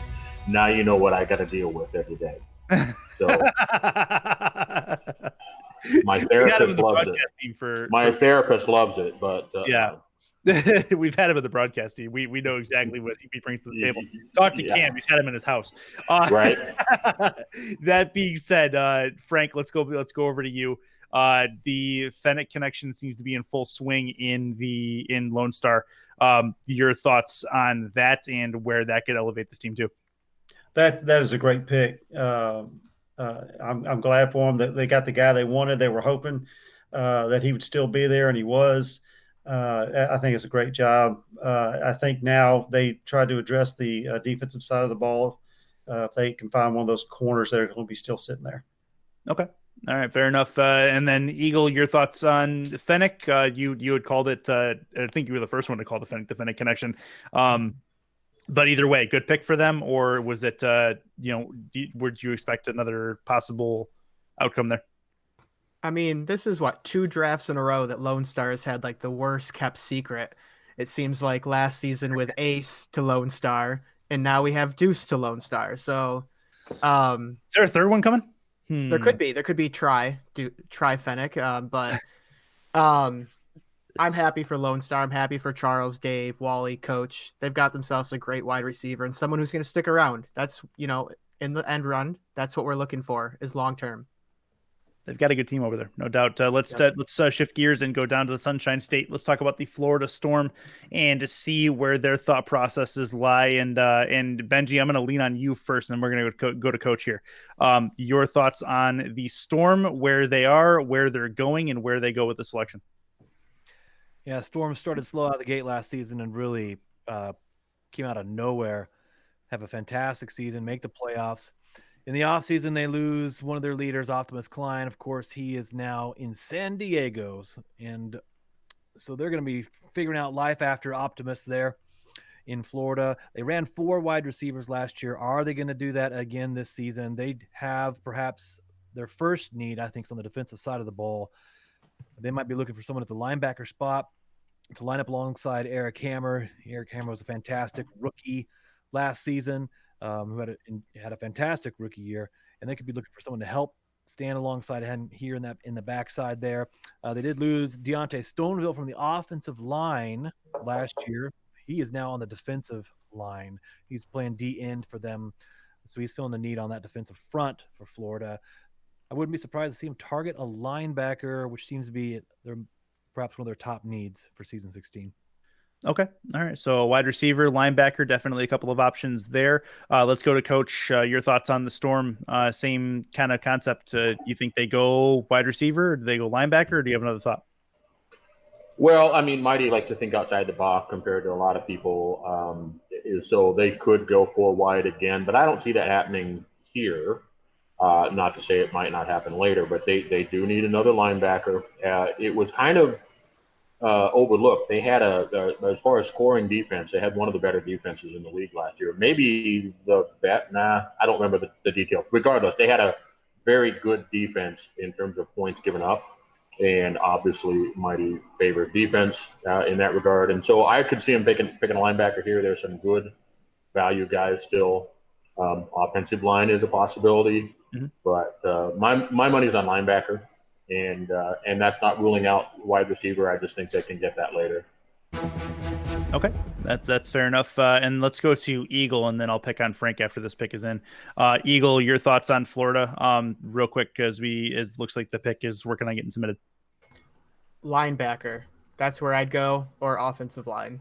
Yeah, Maverick Hughes or Josh Farnsey for me at linebacker. Maverick Hughes, that's a name that we've seen on a couple of different mock drafts. Some of them had him as high as 4, some of them had him as high as or as low as 20. And that could be an interesting pick if that is indeed where we go. Let's figure out where Florida is headed, though. Who's going down to the Sunshine State? Cameron Irvine has the answer.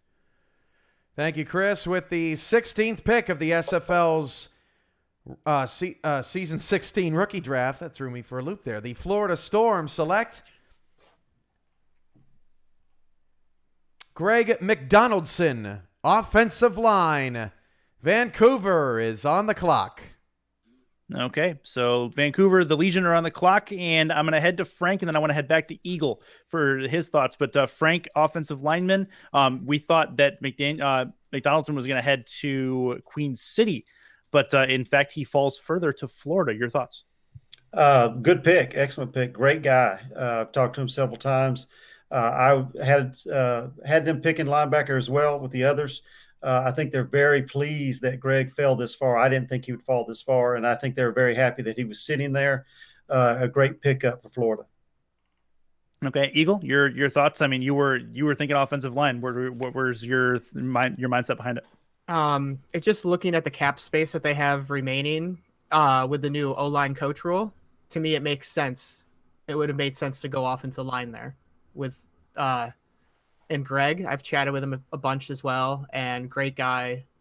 Florida's got themselves a good player. Cool. Very good. And we switch gears. We're going to head north of the border here. We're going to talk about the Vancouver Legion. They've had a couple of very good seasons in a row where they got pretty deep into the playoff scenarios. Obviously, they lost a key member of the SFL community last season by way of Rich Pratchard, and again, condolences to the family for that. It was a very, very difficult time for SFL in general, but now they have some holes there. And as we look towards the future for football reasons, do they go towards the wide receiver role, or do they start to work towards other parts of it? I'm going to talk to Coach Craven first on where you think Andy Hamilton's thought process is.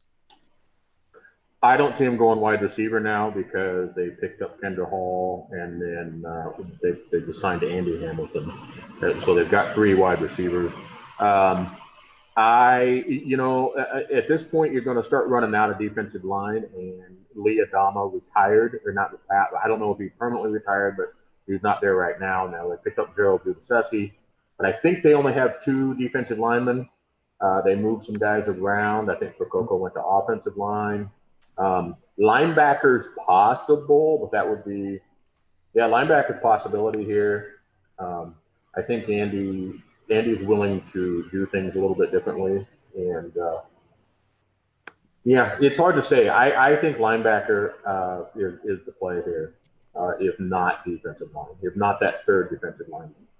Okay. And whatever position they pick, they will not be wearing the number 86, as by a classy move by a classy organization. They've retired the number 86. So Rich Pratchard will be the only one that has ever worn that number for Vancouver. Benji Matson, the Vancouver on the clock. If they don't go wide receiver, Coach Craven thinks linebacker. Is that a possibility on your radar? Yep, absolutely. We still got a few. We have some great great linebackers left in the queue. Looking at Josh Farnsey's name up there, one of the top linebackers left. I think finding someone to slot in either on the defensive line or linebackers where to go. I have to laugh here because we see Michael Percoco, the GM for the Vancouver Legion, with the framed photo he had of Andy Hamilton when he was drafted. Michael Percoco waved that picture around in the air in front of the camera for all to see. And that is really, really funny that he brought that out for this particular moment, knowing he'd be on camera. That's awesome. All right. So Vancouver still working on getting their selection in. Shouldn't be too long before we have an answer on that. Look at that Pratchard jersey in the background. Do you see the Pratchard jersey in the background? Already got him out. Beautiful, Michael. Oh, Beautiful. I see him. Okay, yeah, I did see that hit the Sector 6 store the other day. Andy had put that out from the team Twitter. But that's awesome. That's awesome. Like I said, classy organization. Rich Pratchard, for those of you that did not know him, very, very genuine gentleman. A lot of fun to be around, a lot of fun to have conversations with, and just gone way, way too soon. COVID is essentially what brought him down. So again, this a huge blow to the SFL family, and you're gonna miss him a lot, and already do. So a lot of love there to the Vancouver organization and to Rich's family, if they are still involved with the SFL community. 86. You got to put your 86s up in chat if you guys can. That'd be great. But back to business at hand. Let's go to. I want to see what Frank says on this. Mock drafts have Vancouver picking where, and where do you think they go with the people that have been taken off the board? Defensive line or linebacker. There's a lot of linebackers left. Good quality linebackers left. I think we're thinking maybe Exodus O'Brien or Dan Tritz as far as defensive tackles. Maybe Achilles Papatonis at defensive end. Or is a possibility. I think they'll go defensive line. A lot of 86s in chat. I absolutely love that. Absolutely love that. We'll see if linebackers the where they go. You also mentioned some defensive line action. The thought processes are there. Vancouver trying to keep themselves where they are and move upwards from there. It's been a lot of fun for Vancouver in recent seasons. We'll see if that continues. Vancouver on the clock. Selection is in. Let's get to Cameron Irvine for that selection. Give you a little behind the scenes behind the draft, right? So people may have seen our on the clock automatic ticker just sort of crap out there on us for a sec. And for about 10 minutes, I'm in a sheer panic wondering why everything is so broken. It's because Jacksonville's name is too long. That's all. That's all. Once we fix that, we were good to go. It's very easy.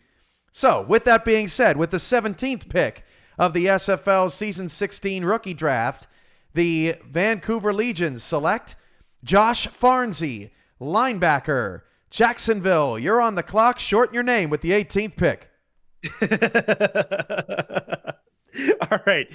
Eagle, I saw you nod there. We didn't really touch with you on pre-Vancouver festivities. Where you like this pick? Do you think that there was another one that they might have gone instead of? As you take a look at Josh and his child in the camera there, that's awesome. Eagle, what are you thinking? No, Josh is going to be a great linebacker for Vancouver. I thought the Legion, they would have gone and replaced Coco, right, at defensive end. Mm-hmm. There's only 2 defensive ends right now left, and there's a couple defensive tackles. But for a linebacker with Josh, fantastic pick for the Legion. Okay, that's pretty legit. And Frank, you were thinking linebacker for these guys, as was really the entire panel. So that's really good on you guys for looking like geniuses again. You guys have done that a majority of the time tonight. Where do you think they focus on the rest of the draft? If they can, it's gonna maybe a third linebacker or defensive line. Got to take that defensive end spot. Okay, Benji echoing that. Oh, did we just lose Benji? I think we just lost Benji. Okay, so let's move over to Coach Craven. Names may be screwed up when he joins back in, so just kind of keep that in mind as we go forward. Coach, your last thoughts on Vancouver before we move on to Jacksonville. It's a good pick. I thought linebacker or defensive line. There's still some good defensive line candidates left, so with their next pick, they could do that. They obviously like Farnsey and wanted to make sure he didn't fall. Good job. I like it. I'm partial to linebackers. I don't know why. I get it. I mean, I could see exactly why. That said, we'll move on to Benji, who is in Eagle Mondavi's spot now. As we get into the next part of this, Jacksonville on the clock. They have some things that they need to work on. A team that I thought had a chance to get over the hump a season ago and didn't quite live up to expectations, I think is a good way to put it. What are you thinking for them going forward? And Jacksonville still had a good season last year, made it into the playoffs. They, looking at their squad from last year, heavy losses on the offensive line. Those departed in the offseason. Outside linebacker J.R. Lawless is gone from last year's squad, so that could be a need. They did fill the fullback spot. Iggy Swift coming over from London. They did not run with a fullback last season. Jared Willis was of halfback in the league, had a great season. Christian slinging the ball all over the place. He's back again for more in season 16 with the likes of Ken Gossett, Grayson Willis, Jack Wall at the tight end spot, Mike St. Green. So offensively, they are good to go. I think maybe losing J.R. Lawless, that outside linebacker spot from last year, could be a target that they look to. We still have some offensive linemen in the queue, and losing 3 last year could be enough that tips Jacksonville over the edge. They could go offensive line here. Okay. Yeah, this team is absolutely loaded on the offensive side of the ball. And Eagle, want to go to you. Jacksonville, they're near the top of the league season in and season out. And while they are in contention for a title most of those seasons, didn't quite get to where they wanted to go last season. Where do you think they go here to try to get them over the hump? Yeah, I'm going to echo right off of Benchy. I think their biggest loss wasn't the 3 offensive linemen. I think it was J.R. Lawless leaving. So if I'm Jacksonville here, I'm going, linebacker. I'm looking at Maverick Hughes, Devin King, one of those guys for this spot here. There is the one offensive line head coach there, James Richards, but I'm looking linebacker right here with this pick. Okay, Coach Craven, I saw you nodding. You in agreement with Eagle there? Yeah, I think filling in for J.R. Lawless is that's a big hole. He's been a good player for them for quite a while, and there's still some very quality linebacker spots. So I think that's the move, and that's what I'm going to say. Okay. Any out of the box things from you, Frank? I want to pick on you after this pick gets made as well. But are you thinking out of the box here? Or are you thinking along with the rest of them? I'm thinking Eagle took the words right out of my mouth, and I've got Maverick Hughes slated to go to them in my mock, and I think the only other pick maybe could be James Richards, the O-lineman, but I think it's going to be linebacker. Okay. Cool. The pick working on getting submitted right now, and as we look ahead, this team just continues to just be in the conversation season in season out. Of course, winning the franchise of the season title from Commissioner Cameron Irvine from their season 15 effort. Dating back to when they were the Tallahassee Pride, this is a team that is just one of the model organizations of the SFL and has been for seasons, and just continues to be the one that new organizations should look up to. A lot of good work that Frank Gooden has done over there. And I absolutely love this team. Have since I got into the league, and looking forward to seeing what they have for us in season 16. That said, I think the pick is in. Let's get over to Cameron Irvin to see where they go. Cameron, it's all yours. He hasn't given us much of a facial expression, but look at Frank with the background. Look at this. That's pretty legit. That's just, I've never seen a lion with purple hair, but it looks pretty good. Mufasa. with the 18th pick of the SFL season 16 rookie draft, the Jacksonville Kings select Keenan Samuels, linebacker. Mexico City is on the clock with the 19th pick, and we'll get a look at a familiar face. No. Yeah, I have a feeling we'd all know what that familiar face is going to be. But linebacker off the board, it is Keenan Samuels. And I want to touch base with Frank. I told him I'd come to him first after the pick is made. Your thoughts on the linebacker being taken number 18? Good pick for them. Linebacker is what we said, pretty much the whole panel. And Keenan Samuels, good pick. Going to fit right in. Merry Christmas, Ray Bentley. That's all I have to say about that. Benji, let's go to you. Last bit of analysis on Jacksonville before we move ahead to the Aztecs. No, it's an excellent pick for them that fills in the hole that they need right off the bat with that linebacker pickup. Now they can concentrate, just have one more pick to go, and then they're going to be off and racing. I bet they can't wait for season 16. Yep, absolutely. All right, let's move into the season 9 champion Mexico City Aztecs as they come in at number 19. Only 6 picks left, believe it or not. This round flying by. the way this is going. You take a look at Ray Bentley, you see what they were able to accomplish. They have the tight end position nailed down. They have the running back and fullback position nailed down. Where do you think that Mexico City goes? Coach Craven, I'm going to lean on you for a moment. Well, they lost 2 defensive tackles in the draft, and there aren't a whole lot of them. You don't want to mess around, so I could see them picking one of those here.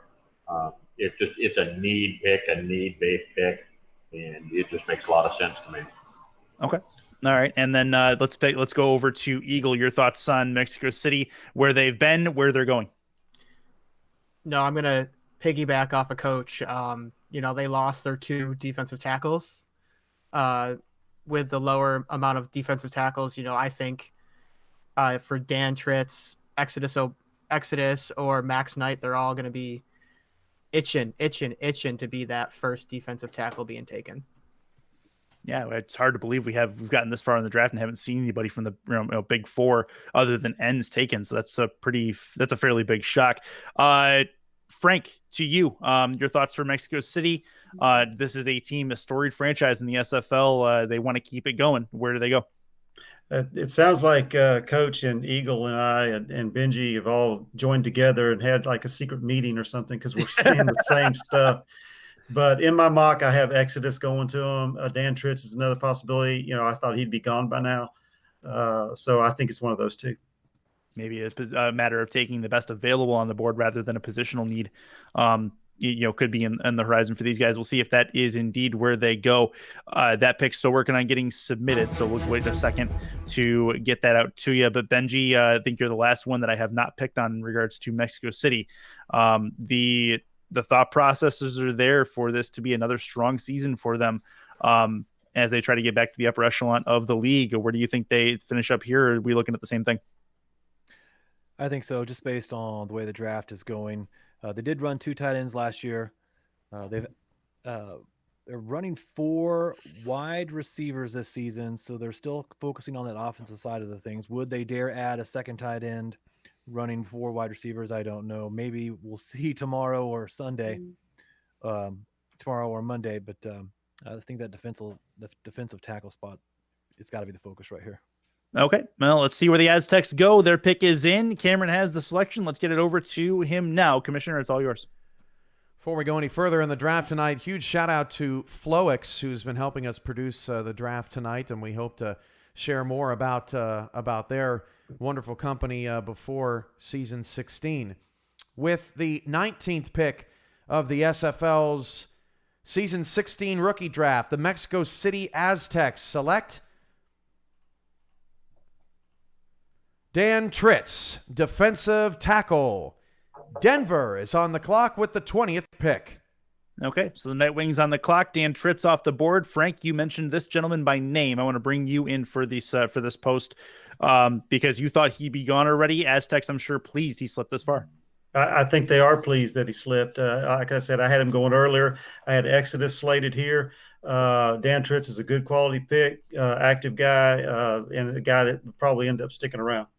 Good. And then let's head over to, I think, Eagle, as I want to hear from next in regards to Tritz being taken off the board, first defensive tackle off the board as well. Yeah, I had a lot of conversations with Dan, and Mexico City's got themselves a player that should be, sticking around for multiple seasons. I wish Dan the best. It's like I wish I had more players and more spots. Sometimes there's a lot of rookies out there that I would love to bring to St. Louis, but Mexico City, Ray, great job. Okay. It seems like Mexico City got their guy. They got the guy they wanted for sure.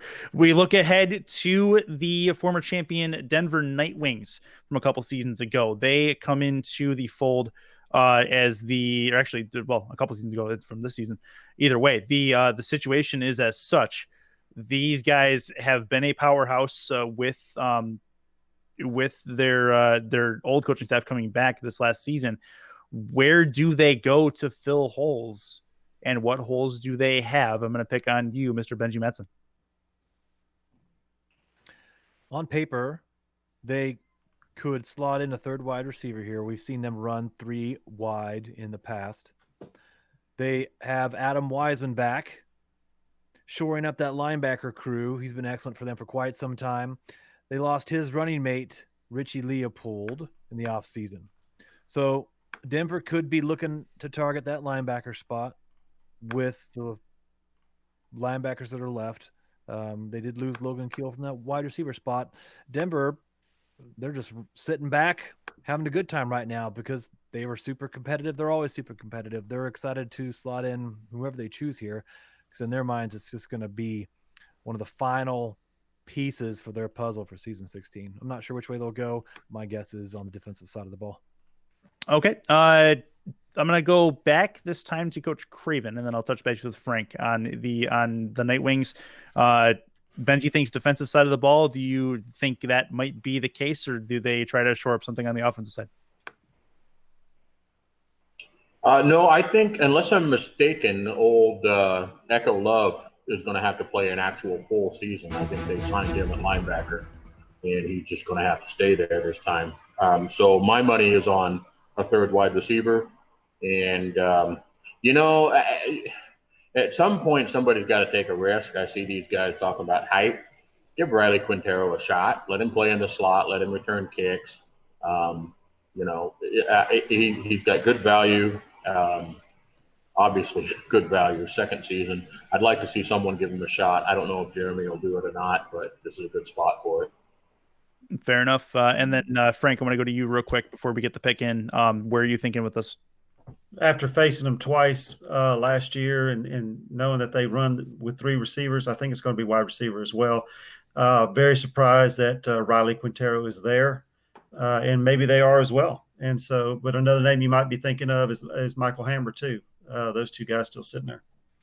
Eagle, I'll pick on you after the pick is made. Let's go ahead and work on getting it over to Commissioner Cameron Irvine. It looks like the Nightwing selection is in. Let's see what it is. With the 20th pick in the SFL's Season 16 rookie draft, the Denver Nightwings select Riley Quintero, wide receiver. Sioux Falls is on the clock with pick 21. All right, so Sioux Falls on the clock. Ren Quintero's off the clock. They're off the board now as he's taken away.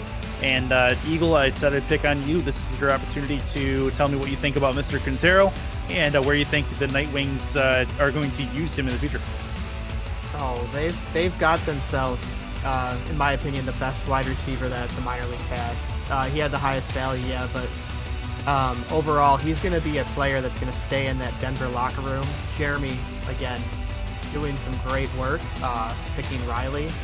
Kind of wish he fell to the second round, but, I'm so happy for Riley. And, they've got themselves a great player in Denver. Yeah, the rich get richer, as it seems. And Frank, going to go back to you. You call, or actually, I'm sorry, Craven. I'm going to give it back to you because I think you were the one that were really campaigning for Quintero to go here.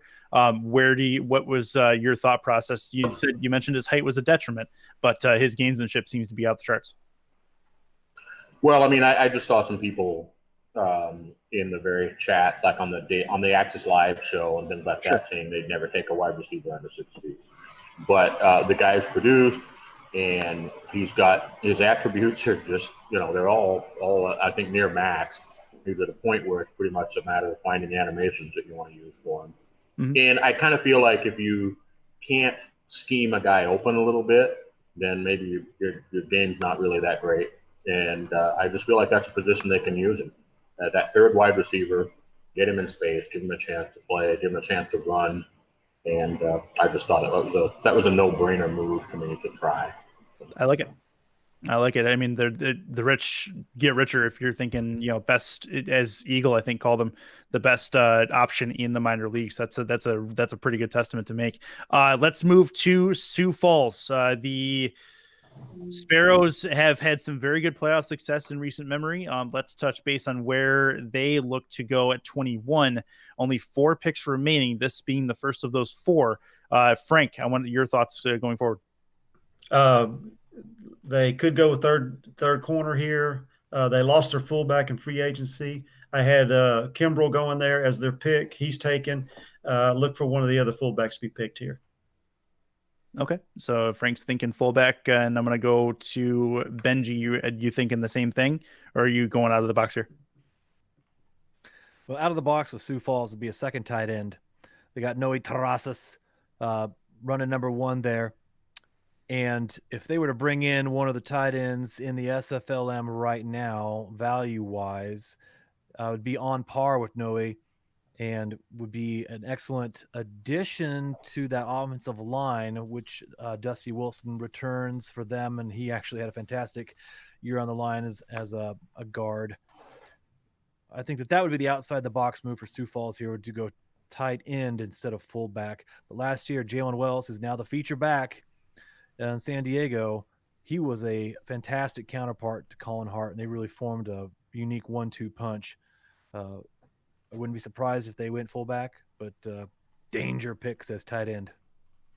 Yeah. So do they try to recreate that Jalen Wells scenario? Do you think? I'm going to stick with you, Benji, for a second, because I mean, ultimately you had a good 1-2 punch. Do they try to find that again because it worked well in their scheme, or do they not try to mimic that just because of who Jalen Wells was as a player?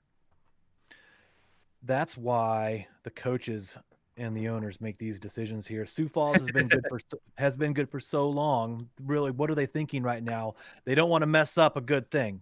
So do they go fullback and just slot it in because they're a well-oiled machine? Throw the fullback in there, they'll be good to go for season 16. And I know there are some in the league who'd slot them in for making a title run, already in season 16. So that's the tempting thing to do, to take that step back as a coach or the ownership group and say, we just need a fullback. That's it. Draft one. Let's go. Or are they thinking outside the box here? Colin Hart was deadly on some of those run plays, those off tackle runs to the outside, and it was excellent blocking that would set him up for that success. So, I mean, I'm not going to call it and say second tight end, but again, can't wait to see what Sioux Falls decides to do here. Why break? Don't break what's already working so well. Eagle, your thoughts on Sioux Falls? Yeah, I'm gonna just say don't fix what's not broken, right? They go fullback. There's only one other fullback. Cornelius here would be my pick for Sioux Falls. I agree with Benji. Outside the box, maybe a second tight end or a fourth linebacker might be outside the box for Sioux Falls. But it's worked so well. Everybody stays in Sioux Falls. It's rare when you have a player opening in Sioux Falls. So I'm looking at Cornelius, the fullback, going here for this pick. Okay, fair enough. And then, and since we have a little bit of time, it seems, Frank, give me your thoughts on where the Sparrows go. Are you thinking what Eagles thinking, or do you have another kind of trick up your sleeve? Well, fullback is, they're another, if you want an outside the box pick, maybe another defensive tackle. Mm-hmm. And, Exodus is sitting there. But I think it's going to be fullback. Okay. Yeah, just trying to plug up the middle and give maybe some blocking room for Colin Hart. Maybe get some a little bit of a 1-2 punch like they had previously. That seems to be the consensus for the panel for the most part. And then, Coach, we're going to come to you after we get back from this pick here in just a second. But this team, they always seem to find a way to be competitive. They're also one of the quieter organizations in the league from, things like from a social footprint. They don't really, they more or less keep to themselves, but they continue to win football games. And that's where you get to be known in this league. And so they let their play do the talking, and that's a little bit of respect to them for letting that happen. But it looks like the pick is ready to go, and I believe Cameron Irvine is ready for that selection. Commissioner, take it away when you're ready.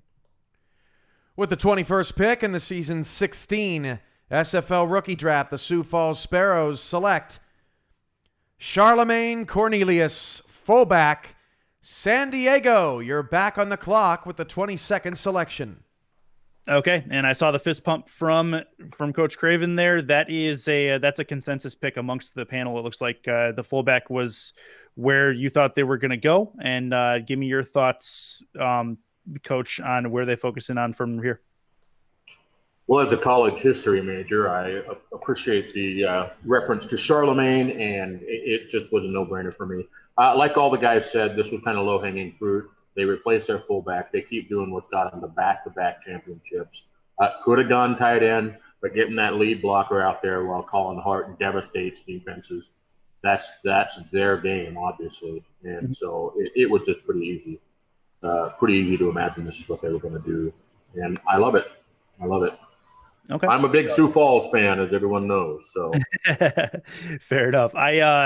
Going ahead, I'm not gonna spend a lot of time on the Sioux Falls pick. I want to go into the second pick of this draft for San Diego, the expansion team coming in. I want to see where your guys' thoughts processes are for the second time this team has come around.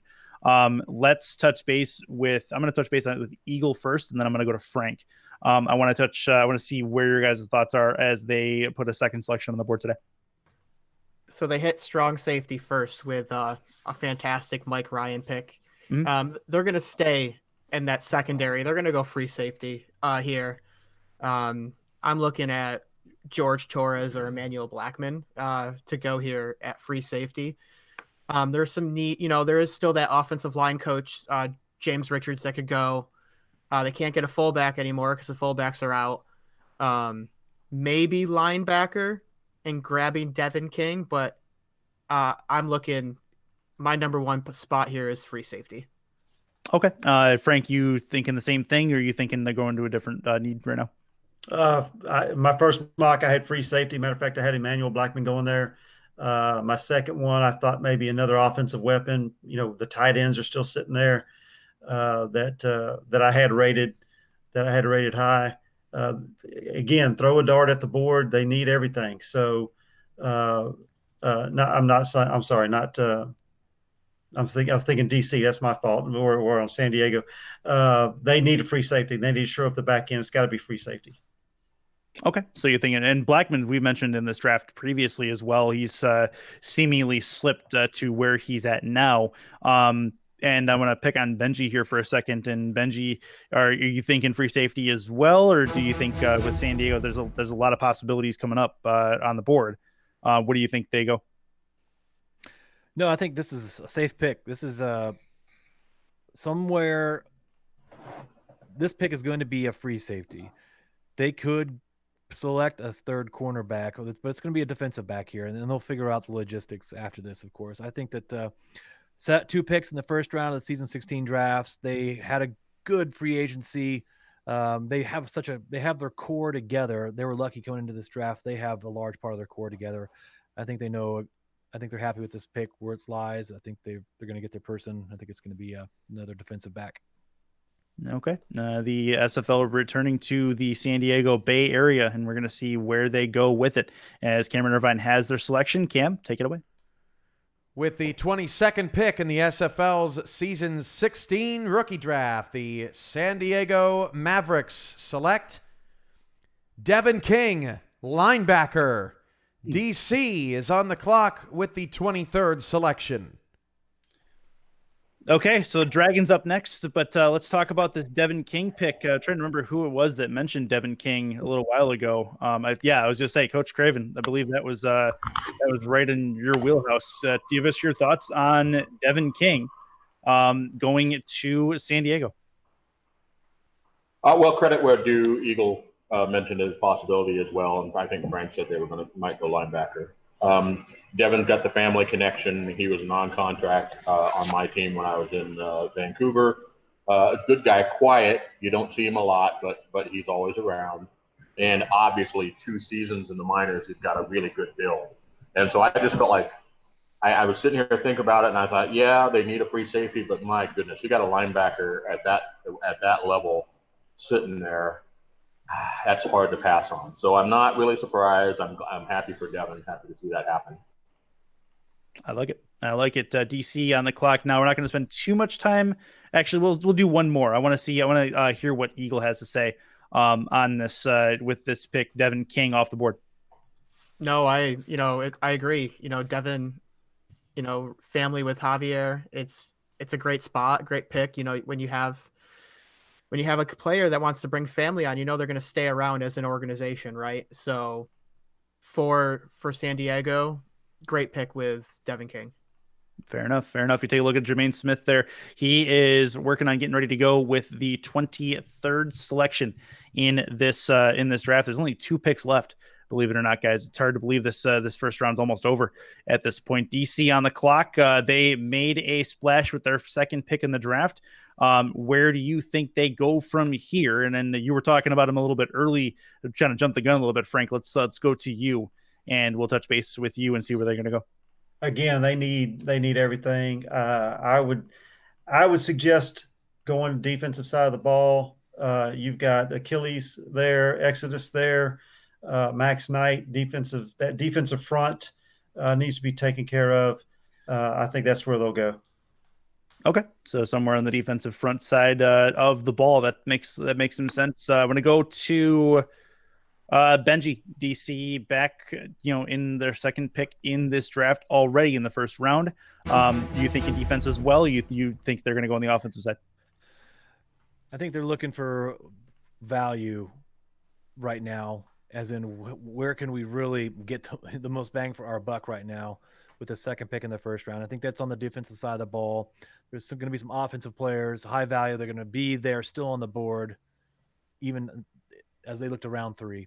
I think what Frank said is really good. If they want to look at cornerback, Ralgar Law, number 1 overall QB from a value perspective is still there. So that would be could be a top target at the cornerback spot for DC as well. Definitely on the defensive side of the ball is where I think they're going. Well, we'll see if they lay down the law or if they go somewhere else. That'll be the segue into the pick. As the selection is in, let's head it over to Commissioner Cameron Irvine for that selection. With the 23rd pick in the SFL's Season 16 rookie draft, the DC Dragons select DC native Josh Gill, wide receiver. Portland has the last round 1 selection tonight. Okay, so the Fleet are on the clock as we head back to the shipyards, but let's talk about Josh Gill. The DC native goes to the hometown DC Dragons. That is that's a kind of a surprise pick a little bit, but as Frank mentioned, kind of throw the darts at the board and see where they land. Frank, I'm going to come to you. Hey, they need weapons. I think in my last mock I had tight end going to him, Guy Clausen. That wasn't the case, but they did pick up a weapon. Josh Gill, very active in chat. Going to be very positive for them.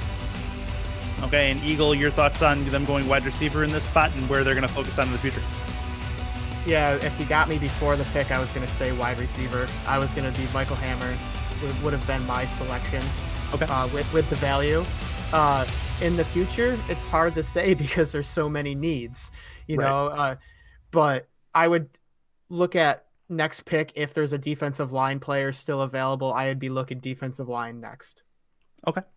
Fair enough. So as we look to the Portland Fleet, again, a team that did not particularly perform all that well last season.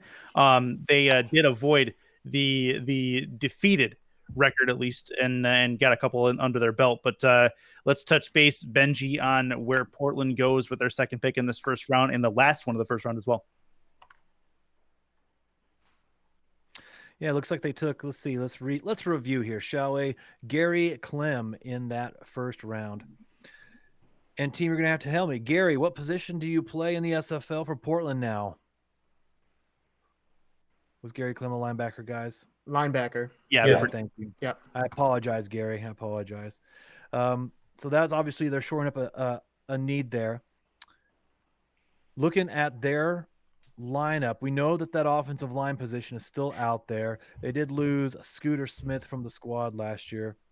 They could pick up a 5th defensive back here, someone to slot in at the cornerback 3 spot, perhaps. Raul Garlaw, for instance, is out there, former teammate of Bob Funk. So I don't know if there would ever be a connection there, but that could be a pickup for Portland. Some good value there in the defensive secondary spot here at the end of the first round. Okay, fair enough. And let's head over to Coach Craven. Portland with the last selection in this first round. Do they try to make a splash here? Do they go outside the box, or do they kind of stick to the game plan and try to stick to the defensive side of the ball? Well, I think it's an availability issue at this point, and they need that O-line spot.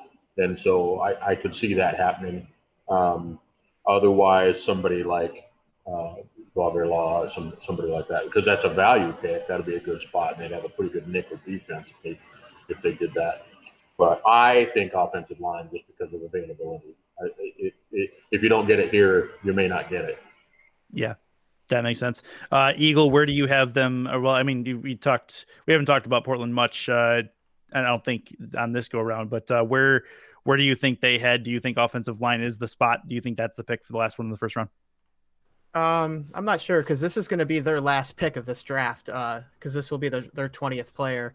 I could see James Richards going, but I'm actually looking at the secondary, looking for that cornerback 3. I mean, there's a laundry list of players, right, that you could have: free safeties, strong safeties, corners. But I'm looking secondary for cornerback 3 with this pick. Okay. All right, cool. Well, I think we're just about ready as it's getting submitted to get that selection out to you. And just a reminder as we get things going that rounds 2 and 3 of the SFL's rookie draft will be tomorrow and Monday night on this very Twitch channel. So definitely keep an eye out for that if you guys want to be a part of it. It's been a lot of fun having you guys in chat. I've seen you guys all draft long, just absolutely going ham on the congratulations and the welcoming to players into the SFL family. It's been a lot of fun to see, and very, very appreciative of all of you for sticking it out and welcoming us into your homes on this Saturday evening. Portland's pick is in. Last one of the first round. Cameron, it's all yours. What a night. Thanks, SFL Nation, for being alongside us all night long. It's been a lot of fun, and we can't wait to do it tomorrow with the 24th and final pick of the SFL's Season 16 rookie draft. First round, the Portland Fleet select Leo Morris, cornerback. Round 2 tomorrow, same time, same place. You guys wrap up. Take care. Sounds good. Cameron, thank you very much. And Eagle, I'm going to go to you. You mentioned possibly cornerback. I want to see kind of where your thought process is, and is this where you like them going? For Portland, that's where I like going. You know, they moved Trusman back to fullback to at least give a little bit of blocking support. Getting somebody to play corner, 3 corner, the nickel corner, you know, in this league helps. You don't want a generic, you know, nickel corner out there. They get beat pretty bad sometimes. So to me, at least, it was a no-brainer getting somebody for that secondary.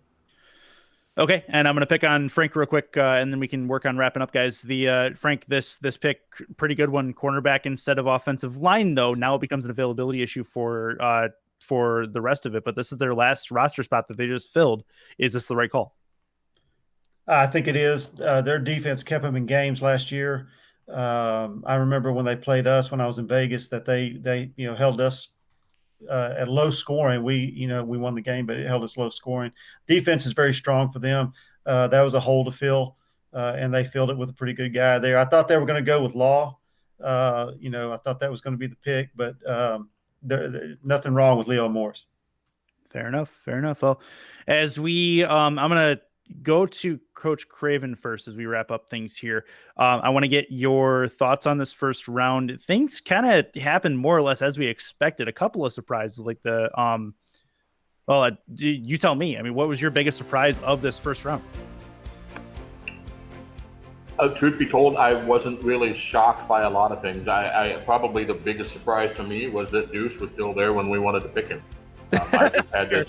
I had this bad feeling like all day. I maybe a little bit JQ to Tulsa, but it's not really. That's not earth-shattering. We know JQ's got a great build and a great. It makes sense. It's not a shock. So there wasn't anything that just knocked me out of my chair. Just a couple of moves here and there. You're like, oh, okay. I was expecting someone else, but it was within the blueprint that you might see on a team build. So it's fun. It was fun to see, and I'm glad to see some of those guys get picked. Love seeing Will Todd get picked. Love seeing Kevin Say get picked. Love seeing JQ get picked, and the other guys, all the 2-year guys that got picked up. I love that because I would hate for them to have to start over. Somewhere else in the minors. So to me, that's the big win from all of this is people that have put in their time, got a spot, they finally got their shot, and I'm excited about that. Fair enough. You get a look at the last second look at the GMs all still hanging out. Charles Doherty there giving us one more dance as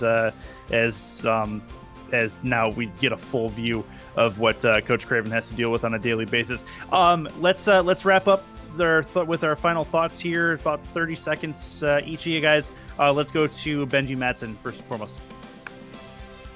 Congratulations, Season 16 first-round draftees. Fantastic evening. Welcome to the SFL. Excited for you all to be here. Great evening. I'm excited for everyone else picked. For everyone else watching, 2 more rounds to go. At the end of the day, it doesn't matter when your name's called, but when it is called, just be ready to step up and make an impact. And the teams that have great success in Season 16 will be building that success in rounds 2 and 3 tomorrow and Monday. So congratulations to the first round draftees, but I'm excited as well to watch tomorrow, the day after, to see how the rest of this draft unfolds. And you saw Liam Crowder, the London owner, as we get to Frank for your final thoughts. Hey, congratulations to all the new guys in the league. You're not rookies anymore, and tomorrow night is going to be slam-packed with a lot of new names again. There's still some high-quality guys out there that deserve to be first-rounders. There's just 24 picks in the first round. So your turn's coming. It's been a great night, and I'm just so glad that Cam allowed me to be a part of it. And now I'm fixing to go hit Disney World again. Fair enough. And then last word of the night belongs to Mr. Eagle Mandabi. Yeah, I mean, to the rookies that were drafted tonight, congrats. I want to give a shout out to one of my friends, Chris Lee, for getting drafted tonight. So Tom and, over there in Vegas, and Ray, great pick over there. But, Benji and everybody else has hit it on the head. We got 2 more nights, let's soak it in, soak this in. Your experience. This is kind of like a once in a lifetime experience. And I just, I want to appreciate, thanks, for letting me come on this panel tonight. I had a lot of fun. It's been a lot of fun having all of you guys. And with that said, as we get our final farewells in, I want to remind everybody that rounds 2 and 3, same place. Oh, there you go. Rich Pratchard. That is definitely a, like I said, a Hall of Fame human being that we lost way too soon. Love you, Michael, for putting that up, and thank you for having that jersey ready to go for us. But for the last 2 rounds, Sunday, Monday, 7 p.m., twitch.tv/SimulationFL, which is exactly where you are right now. For more information, if you guys are new to the league, simulationfl.net, or join the Discord command and chat. Otherwise, the Discord link is at the website as well. Get yourself from couch to field season 16 right around the corner for the panel. For Commissioner Cameron Irvine, for everyone else at SFL HQ, I'm Chris Curtis saying goodbye and good night from round 1, round 2, 7 p.m. tomorrow. Be there, or don't, but definitely be there. Have a good one, guys. Appreciate you. Good night.